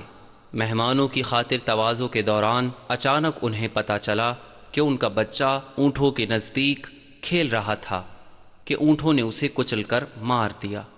عقیل نے مہمانوں کو اس سانحے سے مطلع کیے بغیر اس واقعے کی خبر لانے والے سے درخواست کی کہ وہ مہمانوں کی خاطر مدارت میں ان کی مدد کرے۔ کھانا پکنے کے بعد جب مہمان اسے تناول کر چکے تب انہیں عقیل کے بیٹے کی موت کا پتہ چلا۔ انہیں اس عورت کے صبر، حوصلے اور بلند ہمتی پر بڑا تعجب ہوا۔ مہمانوں کے چلے جانے کے بعد چند مسلمان عقیل کے پاس تعزیت و تسلیت کی غرض سے آئے۔ عقیل نے ان سے کہا، کیا تم میں آیت قرآنی کا جاننے والا کوئی شخص موجود ہے جو تلاوت قرآن کے ذریعے میرے دل کو تسلی دے؟ حاضرین میں سے ایک شخص نے کہا، ہاں میں ہوں، اور پھر اس نے درج ذیل آیات کی تلاوت کی۔ وَبَشِّرِ الصَّابِرِينَ الَّذِينَ إِذَا أَصَابَتْهُم مُّصِيبَةٌ قَالُوا إِنَّا لِلَّهِ وَإِنَّا إِلَيْهِ رَاجِعُونَ أُولَئِكَ عَلَيْهِمْ صَلَوَاتٌ مِّن رَّبِّهِمْ وَرَحْمَةٌ وَأُولَئِكَ هُمُ الْمُهْتَدُونَ۔ اور آپ ان صبر کرنے والوں کو بشارت دے دیجئے جو مصیبت پڑنے کے بعد یہ کہتے ہیں کہ ہم اللہ ہی کے لیے ہیں اور اسی کی بارگاہ میں واپس جانے والے ہیں۔ ان لوگوں کے لیے پروردگار کی طرف سے صلوات اور رحمت ہے اور یہی ہدایت یافتہ ہیں۔ سورہ بقرہ آیت نمبر 155 تا 157۔ ان مسلمانوں کو رخصت کرنے کے بعد عقیل نے وضو کیا اور دست دعا اٹھا کے بارگاہ الہی میں عرض کیا، بار الہا، تو نے صبر کا جو حکم دیا تھا میں نے اسے انجام دیا، اب تو صبر کی جزا کے سلسلے میں اپنا وعدہ پورا فرما۔ یوں اس خاتون نے قرآن سے سبق لیا اور سخت ترین حالات میں اس پر عمل کیا، نتیجے کے طور پر سکون و اطمینان کی دولت حاصل کی۔ ماہ رمضان، بارگاہ الہی میں دعا و مناجات کا موسم بہار۔ ماہ رمضان خود سازی اور تزکیہ نفس کا مہینہ ہے۔ خداوند عالم نے گناہ کی آلودگیوں سے روح کی صفائی کے لیے اس مہینے میں تمام اسباب و وسائل فراہم کر دیے ہیں، اور اپنے مخصوص لطف و کرم کے ذریعے تہذیب نفس، صفائے باطن اور معنوی کمال کی راہ کے تمام دروازے کھول دیے ہیں۔ یہ مہینہ انسانوں کے لیے ایک بہترین موقع ہے کہ وہ رحمت الہی کے وسیع اور رنگا رنگ دسترخواں سے مستفید ہوں، اور اس پر موجود طرح طرح کی معنوی غذاؤں کے ذریعے اپنی روح کو تقویت پہنچائیں۔ حدیث قدسی میں آیا ہے کہ خداوند عالم نے اپنے نبی حضرت داؤد علیہ السلام پر وحی نازل فرمائی کہ بے شک تمہاری زندگی میں خدا کے لیے سود مند لحظات پائے جاتے ہیں، ہوشیار رہو اور ان لحظات کی طاق میں رہو، اور ہوشیاری اور سنجیدگی کے ساتھ ان سے استفادہ کرو۔ بحار الانوار جلد 75 صفحہ 168۔ ماہ رمضان اصلاح ذات، تہذیب نفس اور باطن کو آلودہ کر دینے والی ہر قسم کے عوامل سے چھٹکارا پانے کا بہترین موقع ہے۔ ہمیں چاہیے کہ نہ صرف خود کو اس موقع سے فائدہ اٹھانے کے لیے تیار کریں، بلکہ لازم ہے کہ ہوشیاری کے ساتھ اس موقع کی طاق میں رہیں اور کسی صورت اسے ہاتھ سے نہ نکلنے دیں۔ ماہ رمضان میں خود سازی اور تہذیب نفس کا واحد ذریعہ صرف روزہ ہی نہیں، بلکہ اس مہینے میں مستحب قرار دیے گئے اعمال میں سے ہر ایک عمل تہذیب نفس، اصلاح کردار کے سلسلے میں خاص اثر رکھتا ہے۔ یہ اعمال تلاوت قرآن مجید، خدا سے دعا و مناجات، یاد خدا، یاد قیامت، صبر و ثبات کا حصول اور مفلس و محروم افراد کو غذا کی فراہمی ہیں۔ اسلام کی نظر میں دعا کی اہمیت اور اس کی تاکید۔ اس آیت میں دعا کے تعلق سے 5 اہم نکات کی جانب اشارہ موجود ہے۔ دعا کرنا خدا کو پسند ہے۔ وہ اپنے بندوں کو حکم دیتا ہے کہ وہ اس سے دعا کریں اور اس کی بارگاہ میں دعا کرنے والے اور اس سے راز و نیاز کرنے والے بنیں۔ دعا قبول کی جاتی ہے قبولیت دعا کی شرائط فراہم کر کے۔ پروردگار عالم سے مثبت جواب پائیے۔ خدا سے دعا کی استجابت اور قبولیت کی ایک شرط خود سازی اور اصلاح کردار ہے۔ دعا عبادت ہے اور عبادت کا ثواب رکھتی ہے، نیز بندگی اور عبودیت کی علامت ہے، بلکہ بعض احادیث کے مطابق دعا بہترین عبادت ہے۔ معاویہ بن عمار نے امام جعفر صادق علیہ السلام سے سوال کیا، آپ کے چاہنے والوں میں سے 2 افراد مسجد میں آتے ہیں، ان میں سے ایک شخص دیر تک نمازیں پڑھتا رہتا ہے اور دوسرا زیادہ وقت دعاؤں میں مشغول رہتا ہے، بتائیے ان میں سے کون سا شخص افضل ہے؟ امام علیہ السلام نے جواب دیا، اکثرہما دعا، جو شخص زیادہ دعا میں مشغول رہتا ہے وہ افضل ہے۔ اصول کافی جلد 2 صفحہ 466۔ دعا و مناجات سے دور رہنے والے لوگ مغرور اور متکبر ہوتے ہیں۔ ذلت آمیز عذاب جہنم دعا اور مناجات نہ کرنے والے لوگوں کا منتظر ہے۔ رسول کریم اور ائمہ معصومین علیہم السلام کے کلمات و فرمودات میں دعا کی اہمیت کے بارے میں بہت کچھ کہا گیا ہے۔ ایک کلام میں پیغمبر فرماتے ہیں، الدعاء صلاح المؤمن وعمود الدین ونور السماوات والارض۔ دعا مومن کا ہتھیار، دین کا ستون اور آسمانوں اور زمین کا نور ہے۔ تفسیر مجمع البیان جلد 8 صفحہ 529۔ یعنی دعا مومن کی تقویت کا باعث، اس کے دین اور عقیدے کے استحکام کا موجب اور ہر جگہ اس کی روح کی نورانیت کا سبب ہے۔ نہایت واضح بات ہے کہ ان خصوصیات کا حامل ہونا خود سازی اور تہذیب نفس کی بنیادی علامات میں سے ہے۔ پیغمبر اسلام صلی اللہ علیہ وآلہ وسلم نے اپنے ایک دوسرے کلام میں فرمایا ہے، الدعاء مخ العبادت ولا يحلق مع الدعاء احد۔ دعا عبادت کا مغز، جوہر ہے، دعا کرنے والوں میں سے کوئی ہلاک نہیں ہوتا۔ بحار الانوار جلد 93 صفحہ 300۔ یعنی دعا انسان کی فکر اور سوچ کو تقویت دیتی اور کھولتی ہے، نیز اسے شادابی اور تازگی بخشتی بخشتی ہے، اور جو لوگ دعا و مناجات سے لگاؤ رکھتے ہیں وہ ان کے نتائج سے استفادہ کرتے ہوئے ہمیشہ عافیت میں رہتے ہیں اور ہرگز ہلاکت میں مبتلا نہیں ہوتے۔ امیر المومنین حضرت علی علیہ السلام نے فرمایا ہے، دعا کامیابی کی کنجیاں اور نجات کے خزانے ہیں۔ اصول کافی صفحہ 468۔ مکتب دعا سے بہتر استفادے کے لیے آداب کا ملحوظ رکھنا۔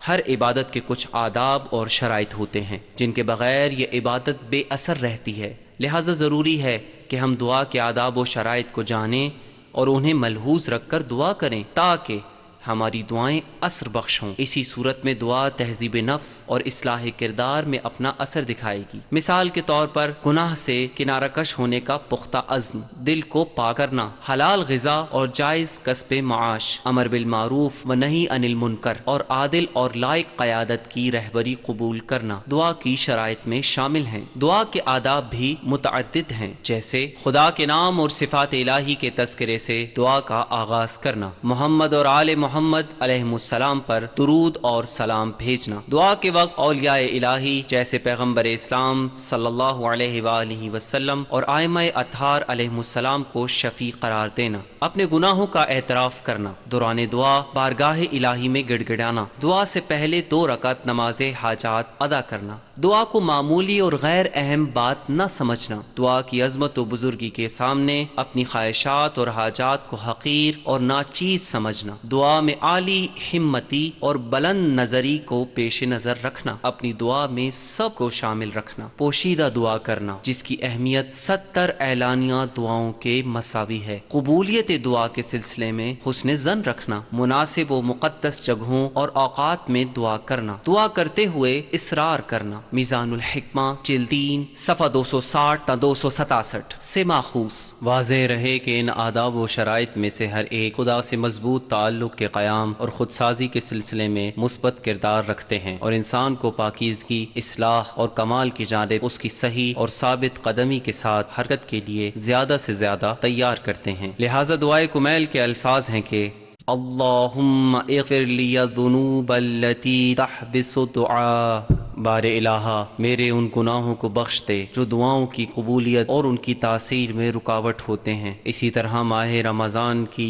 دعاؤں اور ان کے علاوہ پڑھی جانے والی دعاؤں میں ہم اکثر فکر و عمل کی پاکیزگی، گناہ اور گمراہی سے پرہیز اور ہر قسم کی برائیوں اور نجاستوں سے دوری طلب کرتے ہیں، اور کلی طور پر دعاؤں کے مضامین خودسازی کا رجحان لیے ہوتے ہیں۔ مثلا ماہ رمضان کی صبحوں میں پڑھی جانے والی دعا، دعائے ابو حمزہ صومالی کا ہر جملہ تہذیب نفس، اصلاح کردار اور صفائے باطن کا ایک مکتب ہے۔ مثلا اس دعا کے ایک حصے میں ہم پڑھتے ہیں کہ اللہم طہر قلبی من النفاق وعملی من الریاء ولسانی من الکذب وعینی من الخیانہ، بار الہا میرے دل کو نفاق سے، میرے عمل کو ریا اور دکھاوے سے، میری زبان کو جھوٹ سے اور میری آنکھوں کو خیانت سے پاک فرما۔ یہ تمام گفتگو اس حقیقت کو بیان کرتی ہے کہ آداب و شرائط کے ساتھ صحیح دعا خودسازی اور تعمیر کردار کی غرض سے رمضان کی روح سے استفادے کے لیے ایک مضبوط اور گہرا عامل ہے۔ نیز مکتب ماہ رمضان اپنے مختلف پہلوؤں میں، جن میں سے ایک خدا کے اس مہینے میں دعا بھی ہے، پاکیزہ روح، قلب سلیم اور خالص نیت کی پرورش و نشو و نما کے لیے ایک عالی ترین مکتب ہے۔ ہمیں اہل بیت سے دعا کا سلیقہ اور بارگاہ الہی میں التماس کا ڈھنگ سیکھنا چاہیے۔ دعا کے بنیادی اراکین میں سے ایک رکن یہ بھی ہے کہ ہماری دعائیں معقول، مناسب، پرمعنی اور صحیح اور جچے تلے اصولوں کی بنیاد پر ہوں۔ پیغمبر اور ائمہ اطہار سے نقل ہونے والی یا قرآن مجید میں نظر آنے والی دعائیں وضاحت کے ساتھ ہمیں اس بات کی تعلیم دیتی ہیں کہ دعاؤں کے مضامین کو اعلیٰ معنی اور گہرائی کا حامل ہونا چاہیے۔ مثال کے طور پر بطل توحید حضرت ابراہیم خلیل اللہ علیہ السلام نے بیت اللہ کی بنیادوں کی تجدید کے بعد چند دعائیں کیں جنہیں قرآن مجید میں بیان کیا گیا۔ انہوں نے اللہ تعالیٰ سے عرض کیا ربنا تقبل منا انک انت السمیع العلیم، ربنا وجعلنا مسلمین لک ومن ذریتنا امة مسلمة لک وارنا مناسکنا وتب علینا انک انت التواب الرحیم ربنا وابعث فیہم رسولا منہم یتلو علیہم آیاتک ویعلمہم الکتاب والحکمہ ویزکیہم انک انت العزیز الحکیم۔ پروردگار ہماری محنت کو قبول فرما لے کہ تو بہترین سننے والا اور جاننے والا ہے۔ پروردگار ہم دونوں کو اپنا مسلمان اور فرما بردار قرار دے دے، اور ہماری اولاد میں بھی ایک فرما بردار امت پیدا کر، ہمیں ہمارے مناسک دکھلا دے اور ہماری توبہ قبول فرما کہ تو بہترین توبہ قبول کرنے والا مہربان ہے۔ پروردگار ان کے درمیان ایک رسول کو مبعوث فرما جو ان کے سامنے تیری آیتوں کی تلاوت کرے، انہیں کتاب و حکمت کی تعلیم دے اور ان کے نفوس کو پاک بنائے۔ بے شک تو صاحب عزت اور صاحب حکمت ہے۔ سورہ بقرہ آیت نمبر 127 تا 129۔ پروردگار اس شہر کو محفوظ بنا دے اور مجھے اور میری اولاد کو بت پرستی سے بچائے رکھ۔ پروردگار ان بتوں نے بہت سے لوگوں کو گمراہ کر دیا ہے، اور جو میری معصیت کرے گا اس کے لیے تو بڑا بخشنے والا اور مہربان ہے۔ پروردگار میں نے اپنی ذریت میں سے بعض کو تیرے محترم مکان کے قریب بے آب و گیا وادی میں چھوڑ دیا ہے تاکہ نمازیں قائم کریں۔ اب تو لوگوں کے دلوں کو ان کی طرف موڑ دے اور انہیں پھلوں کا رزق عطا فرما تاکہ وہ تیرے شکر گزار بندے بن جائیں۔ پروردگار ہم جس بات کا اعلان کرتے ہیں یا جس کو چھپاتے ہیں تو ان سب سے باخبر ہے، اور اللہ پر زمین و آسمان میں کوئی چیز مخفی نہیں رہ سکتی۔ سورہ ابراہیم آیت نمبر 35 تا 38۔ مدرسہ دعا کے 3 اہم سبق۔ دعا اور خداوند عالم سے التماس و استدعا، جسے ماہ رمضان کے پروگرام کا حصہ قرار دیا گیا ہے اور جو رمضان اور روزے کے مفہوم کی تکوین میں بنیادی کردار ادا کرتا ہے۔ وہ بارگاہ الہی میں فقط حاجات و ضروریات کے پورا ہونے کی درخواست کا نام نہیں ہے، بلکہ اس کے 3 پہلو ہیں۔ واضح الفاظ میں عرض ہے کہ ہمیں مکتب دعا سے 3 عظیم اور اہم ترین سبق حاصل کرنے چاہیے، اور دعا کرتے ہوئے ہمیں ان تینوں پر گہری توجہ رکھنی چاہیے۔ دعا بلاؤں کی دوری اور حاجات کی قبولیت کا ذریعہ ہے، جیسا کہ امیر المومنین حضرت علی علیہ السلام نے اپنے ایک کلام میں فرمایا، بلاؤں کے طوفان کو آنے سے پہلے دعا کے ذریعے اپنے آپ سے دور کر دو۔ بہار الانوار جلد 13 صفحہ 299۔ دعا کے ساتھ نالہ و فریاد، خضوع و خشوع اور راز و نیاز ہوتا ہے، اور یہ خصوصیت انسان کے غرور کو توڑتی ہے اور قلب کو مانوی نعمتوں کی قبولیت کے لیے تیار کرتی ہے۔ اس کے نتیجے میں دلی سکون، قوت قلب اور عالی ہمتی انسان کو ملتی ہے۔ خداوند عالم کا قول ہے، ادعوا ربکم تضرعا وخفیہ، تم اپنے رب کو گڑ گڑا کر اور خاموشی کے ساتھ پکارو۔ سورہ اعراف آیت نمبر 55۔ ان سب سے اہم ترین چیز پیغمبر اسلام اور ائمہ معصومین علیہ السلام سے منقول دعاؤں کے بلند معارف اور گہرے اور پرمعنی نکات سے مالا مال مضامین کی جانب ہماری توجہ ہے، جو در حقیقت انسان سازی کی عظیم درسگاہ کی حیثیت رکھتے ہیں۔ مثال کے طور پر صحیفہ سجادیہ کی پہلی دعا اور اسی طرح نہج البلاغہ کا پہلا خطبہ، دونوں میں یکساں طور سے عالی ترین سطح پر معارف اسلامی کو بیان کیا گیا ہے، اور معارف اور حقیقی عرفان کے سود مند ترین درس ہمیں دیے گئے ہیں۔ دعاؤں کے مضامین پر گہرا غور و فکر انسان کی معلومات اور معرفت کی سطح بلند کرنے کا باعث ہے، اور اعلی درجہ تعمیری اور تکامل بخش مفاہیم و اقدار، جن میں سر فہرست توحید اور اس کے مختلف پہلوؤں کے بارے میں انسان کی شناخت اور معرفت کو کئی گنا بڑھا دیتا ہے۔ کچھ لوگوں نے امام جعفر صادق علیہ السلام سے عرض کیا، ہم دعا کرتے ہیں لیکن وہ قبول نہیں ہوتی، اس کی کیا وجہ ہے؟ امام علیہ السلام نے جواب دیا، وجہ یہ ہے کہ تم ایسی ہستی کو پکارتے ہو جس کی معرفت نہیں رکھتے۔ بہار الانوار جلد 93 صفحہ 368۔ یعنی دعا کرتے ہوئے خدا کی معرفت و شناخت اور اصول تکامل پر بھی توجہ ہونی چاہیے۔ روزے کے وجوب کا فلسفہ۔ خداوند حکیم نے انسان کو آزاد اور خود مختار خلق کیا ہے، اسے خیر و شر کے انتخاب کا اختیار دیا ہے، اور اپنے انبیاء کے ذریعے حق اور باطل کے راستے اس کے لیے متعین اور واضح کیے ہیں۔ ایسے لوگ جنہوں نے اللہ رب العزت کے احکام و فرامین سے ماخوذ زندگی کی صحیح راہ قبول کی ہے، انہوں نے در حقیقت اپنی فطرت سے اٹھنے والی آواز کا مثبت جواب دیا ہے، انبیاء کے مکتب کی پیروی کی ہے، اور اپنے آپ کو حیوانات کی سرشت مطلق آزادی سے محفوظ رکھ کر خدا کے مقرر کردہ فرائض اور ذمہ داریوں کی قبولیت کے اعزاز سے سرفراز ہو کر اللہ کے اس عہد نامے پر دستخط کیے ہیں، الم احد الیکم یا بنی آدم الا تعبدوا الشیطان انہ لکم عدو مبین وَإِنِ اعْبُدُونِي هَذَا صِرَاطٌ مُسْتَقِيمٌ۔ اولاد آدم، کیا ہم نے تم سے اس بات کا عہد نہیں لیا تھا کہ خبردار شیطان کی اطاعت نہ کرنا کہ وہ تمہارا کھلا دشمن ہے، اور میری عبادت کرنا کہ یہی صراط مستقیم اور سیدھا راستہ ہے۔ سورہ یاسین آیت نمبر 60 اور 61۔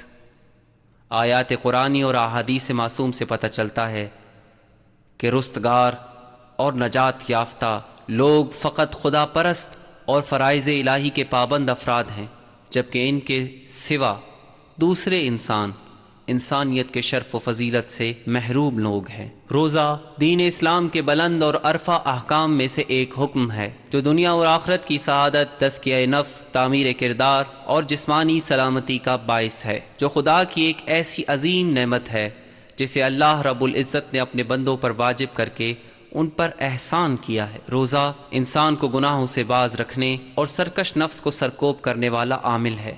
روزہ نفس کی اصلاح، اس کی تربیت اور نفسانی خواہشات اور حیوانی غرائز کے کنٹرول میں بنیادی کردار کا حامل ہے۔ ماہ رمضان نزدیک آنے پر مرد مسلمان اس الہی فریضے کی انجام دہی اور خدائی ضیافت سے استفادے کے لیے خود کو آمادہ کرتا ہے کہ اس پرفیض اور انتہائی بابرکت مہینے سے زیادہ فیضیاب ہوں۔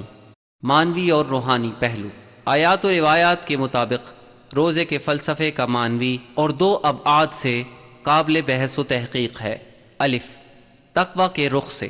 اسلام میں تقوی بنیادی اخلاقی قدر ہے اور اسے اسلامی احکام وضع کرنے کا مقصد قرار دیا گیا ہے۔ بعض عبادات بلکہ بنیادی طور پر بذات خود عبادت کا مقصد یہ ہے کہ انسان عبادی اعمال کی انجام دہی کے ذریعے متقی بنے۔ خداوند عالم قرآن مجید میں فرماتا ہے کہ یا ایھا الذین آمنوا کتب علیکم الصیام کما کتب علی الذین من قبلکم لعلکم تتقون۔ اے ایمان والو، تم پر روزے اسی طرح فرض کر دیے گئے ہیں جس طرح تمہارے پہلے والوں پر فرض کیے گئے تھے، شاید تم اس طرح متقی بن جاؤ۔ سورہ بقرہ آیت نمبر 183۔ یہ آیہ شریفہ اس انسان ساز عبادت کا فلسفہ، ایک مختصر لیکن پرمعنی جملہ لعلکم تتقون، شاید تم اسی طرح متقی بن جاؤ، میں بیان کرتی ہے۔ روزہ انسانی زندگی کے تمام میدانوں اور تمام پہلوؤں میں تقوی اور پرہیزگاری کی روح کی پرورش کا ایک مؤثر عامل ہے۔ روزہ مختلف رخ اور جہات رکھتا ہے، جن میں سے سب سے اہم ترین اس کا معنوی، اخلاقی اور تربیتی پہلو ہے۔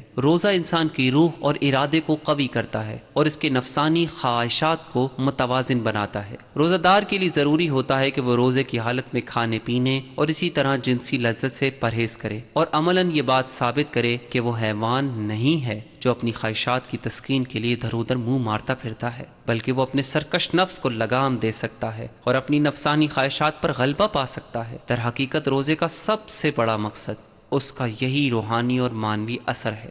ایسے انسان جو طرح طرح کی لذیذ غذاؤں اور ٹھنڈے میٹھے مشروبات تک دسترس رکھتے ہیں اور جو ہی انہیں بھوک یا پیاس محسوس ہوتی ہے بے دریغ ان اشیاء سے استفادہ کرتے ہیں، وہ نہروں کے کنارے اگنے والے درختوں کی طرح ہیں۔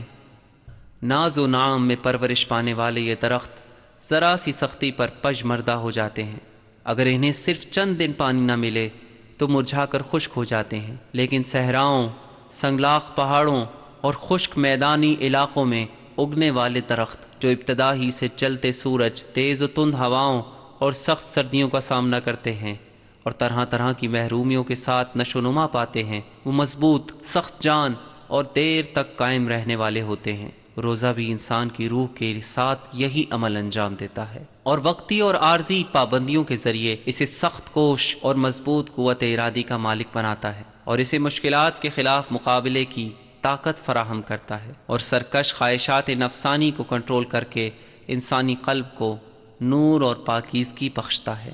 روزہ ایک انتہائی اہم اور نہایت با اہمیت عبادت ہے۔ اگر مخصوص آداب و شرائط کے ساتھ اور جس طرح اللہ رب العزت چاہتا ہے اس طرح انجام پائے تو تعمیر کردار اور تزکیہ و تہذیب نفس کے سلسلے میں بہت زیادہ تاثیر کا حامل ہے۔ روزہ انسانی نفس کو گناہوں اور اخلاق بد سے پاک کرنے اور اسے مانوی اور انسانی ارتقاء اور نشو و نما کے لیے آمادہ کرنے کے سلسلے میں بنیادی کردار کا حامل ہے۔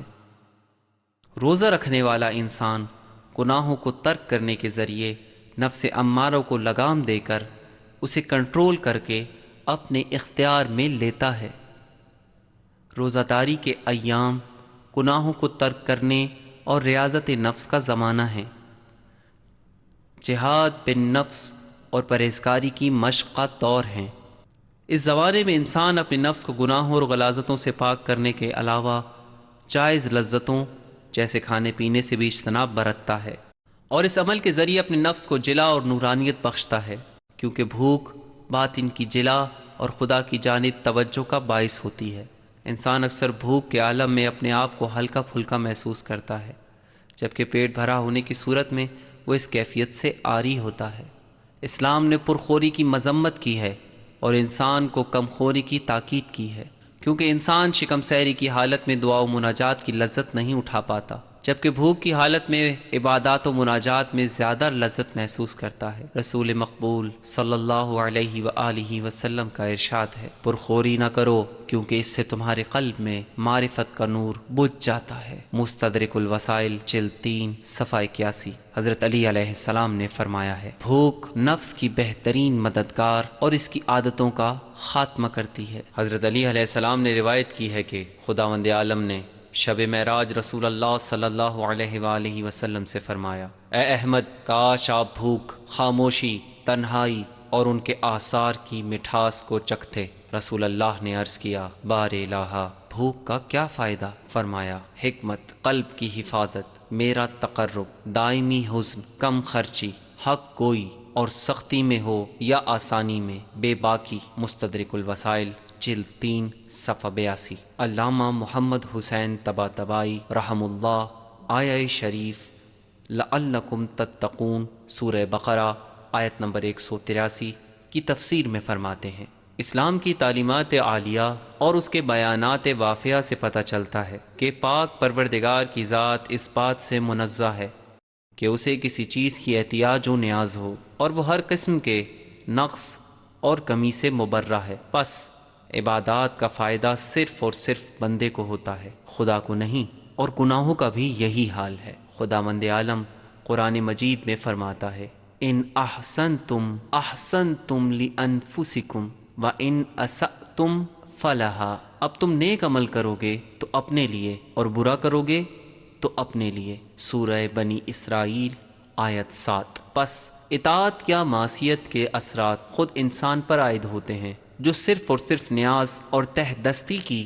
خصوصیات کا حامل ہے۔ یا ایہا الناس انتم الفقراء الی اللہ واللہ هو الغنی الحمید، اے انسانوں، تم سب بارگاہ الہی کے فقیر ہو اور اللہ صاحب دولت اور قابل حمد و ثنا ہے۔ سورہ فاطر آیت نمبر 15۔ روزے کے بارے میں ارشاد الہی ہے، لعلکم تتقون، یعنی یہ حکم اس لیے وضع کیا گیا ہے کہ تم پرہیزگار بن جاؤ، اس لیے نہیں کہ پروردگار کو تمہاری روزے کی ضرورت ہے۔ البتہ اس بات میں کوئی شک نہیں کہ روزے کے ذریعے حصول تقویٰ کی امید کی جا سکتی ہے، کیونکہ انسان فطرتاً یہ بات محسوس کرتا ہے کہ اگر کوئی عالم طہارت اور قدس سے تعلق پیدا کرنا چاہے اور کمال و روحانیت کے مرتبے پر پہنچنے کا خواہش مند ہو اور چاہتا ہو کہ مانوی ارتقاء کے درجات طے کرے، تو اس کے لیے سب سے پہلے جو چیز ضروری ہے وہ یہ ہے کہ وہ بے لگامی اور خواہشات نفسانی سے پرہیز کرے، سرکش نفس کو کنٹرول کرے اور اسے بے لگام ہو کر جہاں دل چاہے منہ مارنے کی اجازت نہ دے، مادی زندگی کے مظاہر میں ڈوب جانے اور انہی سے دل لگانے سے خود کو پاک رکھے۔ مختصر یہ کہ جو چیز اس کے اور خدا کے درمیان رکاوٹ ہو اس سے دور رہے،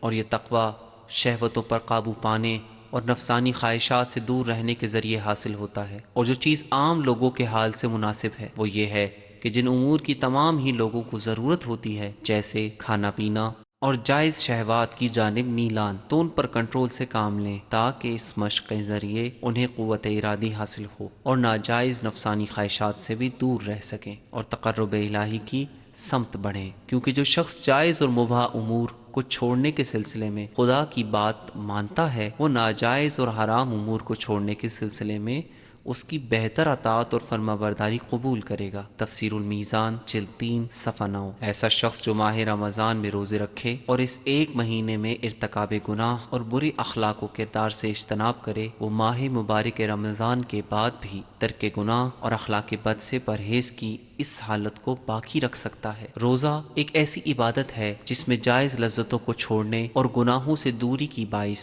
روزے دار شخص کا دل پاک ہو جاتا ہے اور وہ خدا کے سوا کسی اور کے ذکر اور فکر سے آزاد رہتا ہے۔ روزے کا اہم ترین فلسفہ تقوی کا حصول ہے۔ اخلاقی خوبیوں اور انسانی خصلتوں کا حصول خدا کی طرف سے واجب کیے گئے اس حکم کا لازمہ ہے، کیونکہ روزے کے عبادت ہونے سے قطع نظر بھوک انسان کو ان میلانات اور کششوں سے باز رکھتی ہے جو اسے سرکشی اور گمراہی کی طرف لے جاتے ہیں، اور اس کے اندر انسانی خلق و خو کو زندہ کرتی ہے۔ لہٰذا تقوی اپنی اصلاح کرنے والے انسان کی بلند ترین خصوصیت ہے۔ تقوی کے بارے میں امیر المومنین حضرت علی علیہ السلام نے فرمایا ہے، بے شک تقوی تمہارے قلوب کی بیماری کی شفا بخش دوا، فکر و شعور کی تاریکیوں کے لیے اجالا، جسموں کی بیماریوں کے لیے شفا، سینے کی تباہ کاریوں کے لیے اصلاح، نفس کی کثافتوں کے لیے پاکیزگی، آنکھوں کی تیرگی کے لیے نور، دل کی دہشت کے لیے ڈھارس اور جہالت کے اندھیروں کے لیے روشنی ہے۔ نہج البلاغہ خطبہ نمبر 196۔ بندوں کے خلوص کا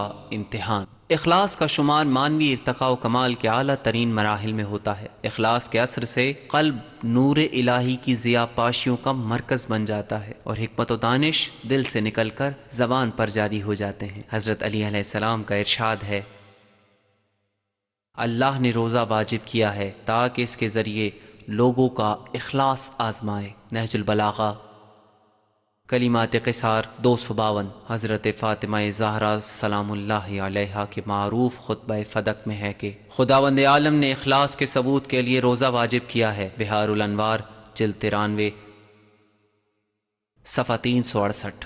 ان روایات سے روزے اور اخلاص کے درمیان پائے جانے والے ایک خاص تعلق کا پتہ چلتا ہے۔ بندوں کا اخلاص جانچنے کی خاطر روزہ واجب کرنا اخلاص کی اہمیت کی بھی علامت ہے۔ ایسا انسان جو نفسانی خواہشات سے پرہیز کرتا ہے اور ایک ماہ کے عرصے پر محیط ایک خاص زمانے میں اپنے آپ کو فقہی اور اخلاقی احکامات ملحوظ رکھنے کا پابند بناتا ہے، اگر اس کے اعمال اخلاص کے ساتھ نہ ہوں تو وہ کسی خاص معنوی قدر و قیمت کے حامل نہیں ہوں گے۔ لہٰذا ایک ایسا انسان جو روزے کی سختیاں اور مشکلات برداشت کرتا ہے، اسے اخلاص کا مالک ہونا چاہیے، یعنی اس کے اعمال صرف اور صرف خدا کی رضا اور خوشنودی کے لیے ہونے چاہیے۔ احادیث میں ملتا ہے اس عمل کی کوئی قیمت و قدر نہیں جس میں اخلاص نہ ہو، حتیٰ روزہ بھی جو اس قدر اہمیت اور فضیلت رکھتا ہے کہ خدا کو مطلوب ہے، اور اس کے بارے میں خود خداوند عالم نے فرمایا ہے، روزہ میرے لیے ہے اور میں ہی اس کی پاداش دیتا ہوں۔ مسائل الشیعہ جلد 7 صفحہ 252۔ صفحہ 292۔ وہی عبادت درگاہ خداوندی میں قبول کا شرف پاتی ہے اور قرب و کمال کا سبب بنتی ہے جو ہر قسم کے دکھاوے، خود پسندی اور خود نمائی سے پاک ہو، اور جسے صرف اور صرف رضا الہی کے حصول کے لیے انجام دیا گیا ہو۔ اخلاص عمل کی قدر و قیمت اور قبولیت کا پیمانہ ہے۔ جس قدر اخلاص زیادہ ہوگا اسی قدر عمل بھی مکمل ہوگا۔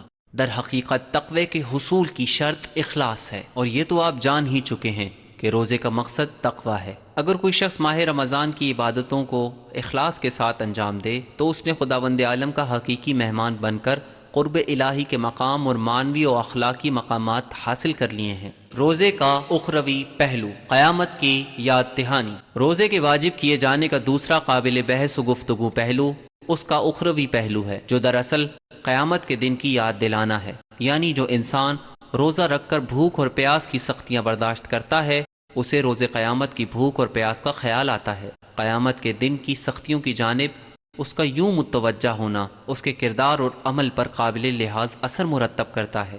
اگر انسان اپنے اعمال و کردار کی جانب متوجہ رہے، خود کو واعظ و نصیحت کرتا رہے اور ہمیشہ یہ خیال اس کے دل میں رہے کہ اسے ایک دن اپنی زندگی کے ایک ایک لمحے، اس کی ایک ایک حرکت اور ایک ایک سکوت کا حساب دینا ہے، تو اس کا یہ احساس اس کے مزاج اور اخلاق پر نہایت مثبت اثرات مرتب کرے گا، جس کے نتیجے میں وہ بارگاہ الہی سے زیادہ اجر و ثواب کا حقدار بن جائے گا۔ حضرت علی علیہ السلام کا ارشاد ہے، اگر کوئی پوچھے کہ روزے کا حکم کیوں دیا گیا ہے تو اس کا جواب یہ ہے تاکہ انہیں معلوم ہو کہ بھوک اور پیاس کی تکلیف کیا ہوتی ہے، اور اس ذریعے سے وہ آخرت کے فقر و فاقہ کو محسوس کرے، نیز اس کے ذریعے ان میں خضوع و خشوع اور فروتنی پیدا ہو اور وہ اس کا اجر حاصل کریں، اور یہ سمجھیں کہ ان کا اجر خدا کے پاس ہے، انہیں خدا کی معرفت حاصل ہو، انہیں بھوک اور پیاس سے جو تکلیف پہنچے اس پر صبر کریں تاکہ ثواب کے مستحق قرار پائیں۔ اس کے ساتھ ساتھ روزے کے ذریعے ان میں موجود خواہشات نفسانی کمزور ہوں، روزہ دنیا میں ان کے لیے واعظ و نصیحت کا موجب ہو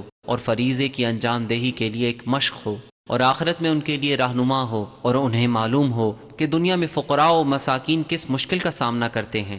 خدا نے ان کے اموال میں فقراء و مساکین کا جو حق واجب کیا ہے وہ انہیں ادا کریں۔ بہار الانوار جلد 93 صفحہ 369۔ یہ حدیث جس میں امام رضا علیہ السلام نے روزے کے واجب ہونے کا فلسفہ بیان فرمایا ہے، اس میں روزے کے اخروی پہلو یعنی روز قیامت کی بھوک اور پیاس کی یاد دہانی کے علاوہ فقراء اور مساکین کی مشکلات کی جانب توجہ کا بھی ذکر ہے، جس کا تعلق روزے کے اجتماعی پہلو سے ہے، جس پر آئندہ ہم روشنی ڈالیں گے۔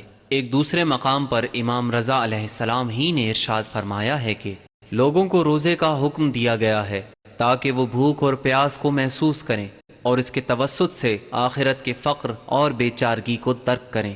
من لا یحذر الفقی جلد 2 صفحہ 43۔ پیغمبر اسلام صلی اللہ علیہ وآلہ وسلم نے خطبہ شعبانیہ میں فرمایا ہے، اور روزے میں تمہاری بھوک اور پیاس کے ذریعے تمہیں قیامت کی بھوک اور پیاس یاد دلائے۔ بہار الانوار جلد 96 صفحہ 356۔ اس باب میں بیان ہونے والی روایات سے مجموعاً جو بات سامنے آتی ہے وہ یہ ہے کہ انسان کو روزے کی حالت میں بھوک اور پیاس برداشت کرا کے اسے آخرت کی جانب متوجہ کیا جائے، اور ایسا انسان جو روزے کی سختیاں اور مشکلات برداشت کرتا ہے وہ اس موقع پر قیامت کے دن کے فقر اور مشکلات کی جانب متوجہ ہو۔ اجتماعی پہلو، عدالت اجتماعی کے قیام کی جانب ایک قدم۔ روزے کا اجتماعی پہلو کسی سے پوشیدہ نہیں، روزہ افراد معاشرہ کے درمیان مساوات اور برابری کا ایک طرز ہے۔ روزہ رکھ کر صاحب حیثیت افراد بھی معاشرے میں زندگی بسر کرنے والے بھوکے اور نادار افراد کی کیفیت محسوس کرتے ہیں، اور اپنی شبانہ روز کی خوراک میں کفایت شعاری کے ذریعے ان کی مدد کا اہتمام کر سکتے ہیں۔ البتہ بھوکے اور نادار افراد کی حالت بیان کر کے بھی شکم سیر افراد کو ان کے حال کی جانب متوجہ کیا جا سکتا ہے، لیکن اگر یہ مسئلہ حسی اور عینی پہلو حاصل کر لے، روزہ اس اہم سماجی مسئلے کو حسی رنگ دیتا ہے۔ لہٰذا امام جعفر صادق علیہ السلام سے منقول ایک معروف روایت میں آیا ہے کہ جب آپ علیہ السلام سے روزے کے وجوب کی وجہ دریافت کی گئی تو آپ نے فرمایا، روزہ اس وجہ سے واجب کیا گیا ہے تاکہ اس کے ذریعے امیر اور غریب برابر ہو جائیں، کیونکہ دولت مند افراد نے بھوک کا ذائقہ نہیں چکھا ہوتا کہ جس کے زیر اثر وہ غریبوں پر رحم کریں، کیونکہ دولت مندوں کے لیے ہر وہ چیز فراہم ہو جاتی ہے جو وہ چاہتے ہیں۔ لہٰذا خدا نے چاہا کہ اپنے بندوں کے درمیان مساوات پیدا کرے اور صاحبان مال و دولت کو بھی بھوک اور اس کے درد و رنج کا ذائقہ چکھائے تاکہ وہ کمزور اور لاچار افراد پر مہربانی اور بھوکوں پر رحم کریں۔ بہار الانوار جلد 96 صفحہ 371۔ حمزہ بن محمد کہتے ہیں کہ میں نے حضرت امام حسن عسکری علیہ السلام کی خدمت میں تحریر کیا کہ خداوند عز و جل نے روزہ کیوں فرض کیا ہے۔ اس کے جواب میں امام نے مجھے تحریر کیا تاکہ صاحبان دولت بھوک کا مزہ چکھیں اور فقیر پر احسان کریں۔ بہار الانوار جلد 96 صفحہ 369۔ ان روایات کے مجموعی مطالعے سے پتہ چلتا ہے کہ روزے کے وجوب کی وجوہ میں سے ایک وجہ عدالت اجتماعی کے قیام کے سلسلے میں اقدام ہے تاکہ دولت مند اور صاحب حیثیت افراد روزے کے ذریعے محروم اور مفلس افراد کی بھوک، غربت اور بے چارگی کا درد محسوس کریں اور فقراء اور مساکین کی مدد کریں۔ معاشرے میں بھوکے، غریب اور محتاج افراد ایک کثیر تعداد میں پائے جاتے ہیں، جبکہ دولت مند اور صاحب ثروت افراد کی بھی کمی نہیں۔ کتنا اچھا ہو کہ دولت مند افراد ماہ مبارک رمضان میں محروم اور فقراء افراد کی فکر کریں اور معاشرے میں عدل اجتماعی کے قیام کے لیے ایک قدم اٹھائیں اور حتی الامکان ان لوگوں کی مدد کریں۔ ذرا بتائیے اگر دولت مند ممالک کے لوگ سال کے صرف چند دن روزہ رکھ لیں اور بھوک کا مزہ چکھیں تو کیا پھر بھی دنیا میں بھوک و افلاس باقی رہ سکتا ہے؟ جسمانی پہلو، جسم کی صحت و سلامتی۔ آج اور اسی طرح قدیم طب میں بیماریوں کے علاج کے سلسلے میں امساک کا معجز آسا اثر ثابت شدہ ہے۔ بہت سی بیماریوں کی اصل وجہ حد سے زیادہ پیٹ بھر کر کھانا ہے، کیونکہ جسم کا حصہ نہ بننے والا اضافی غذائی مواد بدن کے مختلف حصوں میں مزاحم چربی کی صورت میں یا خون میں اضافی شوگر یا کولیسٹرول کی شکل میں باقی رہ جاتا ہے۔ یہ اضافی مواد بدن کے مختلف حصوں میں دراصل ان بیماریوں سے مقابلے کا بہترین راستہ امساک اور روزے کے ذریعے اس کیچڑ کو بدن سے ختم کرنا ہے۔ روزہ اس کوڑے اور بدن میں جذب نہ ہونے والے اضافی مواد کو جلا کر در حقیقت بدن کو جھاڑ پونچھ دیتا ہے۔ روزہ نظام ہضم کے لیے ایک طرح کا آرام، ریسٹ اور اس کی سروس اور مرمت کا مؤثر عامل ہے۔ کیونکہ یہ نظام سال بھر مستقل مصروف کار رہتا ہے، لہٰذا اس کے لیے یہ آرام ضروری ہے۔ اس بات کی وضاحت کی ضرورت نہیں کہ اسلام روزہ دار انسان کو سحر اور افطار میں حد سے زیادہ کھانے پینے سے گریز کا حکم دیتا ہے، تاکہ جسمانی صحت و سلامتی کے سلسلے میں روزہ اپنا مکمل اثر دکھائے۔ بصورت دیگر ممکن ہے اس کا بالکل الٹا نتیجہ برآمد ہو۔ پیغمبر اسلام کی ایک معروف حدیث ہے، روزہ رکھو تاکہ تندرست رہو، بہار الانوار جلد 96 صفحہ 255۔ ایک دوسرے مقام پر پیغمبر اسلام فرماتے ہیں، معدہ تمام بیماریوں کا گھر اور امساک سب سے بہترین علاج ہے، لہٰذا روزہ جسمانی صحت اور معدے کو آرام پہنچانے کا بہترین ذریعہ ہے۔ بالخصوص سال میں ایک مہینے کے روزے ان لوگوں کی صحت و سلامتی کے لیے بہت مفید ہوتے ہیں جو پرخوری کے عادی ہوں۔ روم سے تعلق رکھنے والے ایک عالم کے مطابق سب سے پہلی بیماری کا تعلق پرخوری سے ہے اور پہلا علاج بھی کھانے پینے سے پرہیز ہے۔ اسی بات کو آج سے 1400 برس قبل اسلام کے عظیم پیشوا حضرت محمد مصطفیٰ صلی اللہ علیہ وآلہ وسلم نے وحی سے الہام لیتے ہوئے دنیائے انسانیت کے سامنے ان الفاظ میں بیان کر دیا تھا کہ المعدۃ بیت کل داء والحمیہ رأس کل داء۔ امریکہ سے تعلق رکھنے والا ڈاکٹر کارلو کہتا ہے، بیمار شخص کو چاہیے کہ ہر سال کچھ عرصے کے لیے کھانے پینے سے پرہیز کرے، کیونکہ جب تک غذا جسم کو ملتی رہتی ہے میکروب نشو نما پاتے رہتے ہیں، لیکن جب انسان کھانے پینے سے پرہیز کرتا ہے تو میکروب کمزور پڑنے لگتے ہیں۔ وہ مزید کہتا ہے کہ روزہ جسے اسلام نے واجب کیا ہے وہ جسم کی سلامتی کا سب سے بڑا ضامن ہے۔ تفسیر نمونہ جلد 1 صفحہ 332۔ کتاب طب النبی صلی اللہ علیہ وآلہ وسلم میں پیغمبر اسلام صلی اللہ علیہ وآلہ وسلم سے ایک حدیث نقل کی گئی ہے کہ آپ علیہ السلام نے فرمایا، اپنے دلوں کو زیادہ کھانے اور زیادہ پینے کے ذریعے نہ مارو، کیونکہ ایسے شخص کا دل جس کا معدہ کھانے پینے کی اشیاء سے بھرا ہوا ہو مر جاتا ہے، اس کھیتی کی مانند کہ جب اس میں حد سے زیادہ پانی آ جائے تو وہ برباد ہو جاتی ہے۔ مذکورہ گفتگو سے پتہ چلتا ہے کہ شاید روزے کے وجوب کا ایک سبب جسمانی صحت و سلامتی ہے۔ البتہ جیسا کہ ہم نے ابتدا میں عرض کیا کہ روزے کا سب سے بڑا فلسفہ تقوی کا حصول، تہذیب نفس اور مانوی کمالات اور اخلاقی صفات سے آراستہ ہونا ہے، اور ان اعلیٰ مراتب تک پہنچنے کے لیے چند مقدمات سے گزرنا لازم ہے، جن میں سے ایک جسمانی صحت و سلامتی بھی ہے، اور اسلام نے اس نقطے پر بھی توجہ دی ہے۔ والسلام علیکم ورحمۃ اللہ وبرکاتہ۔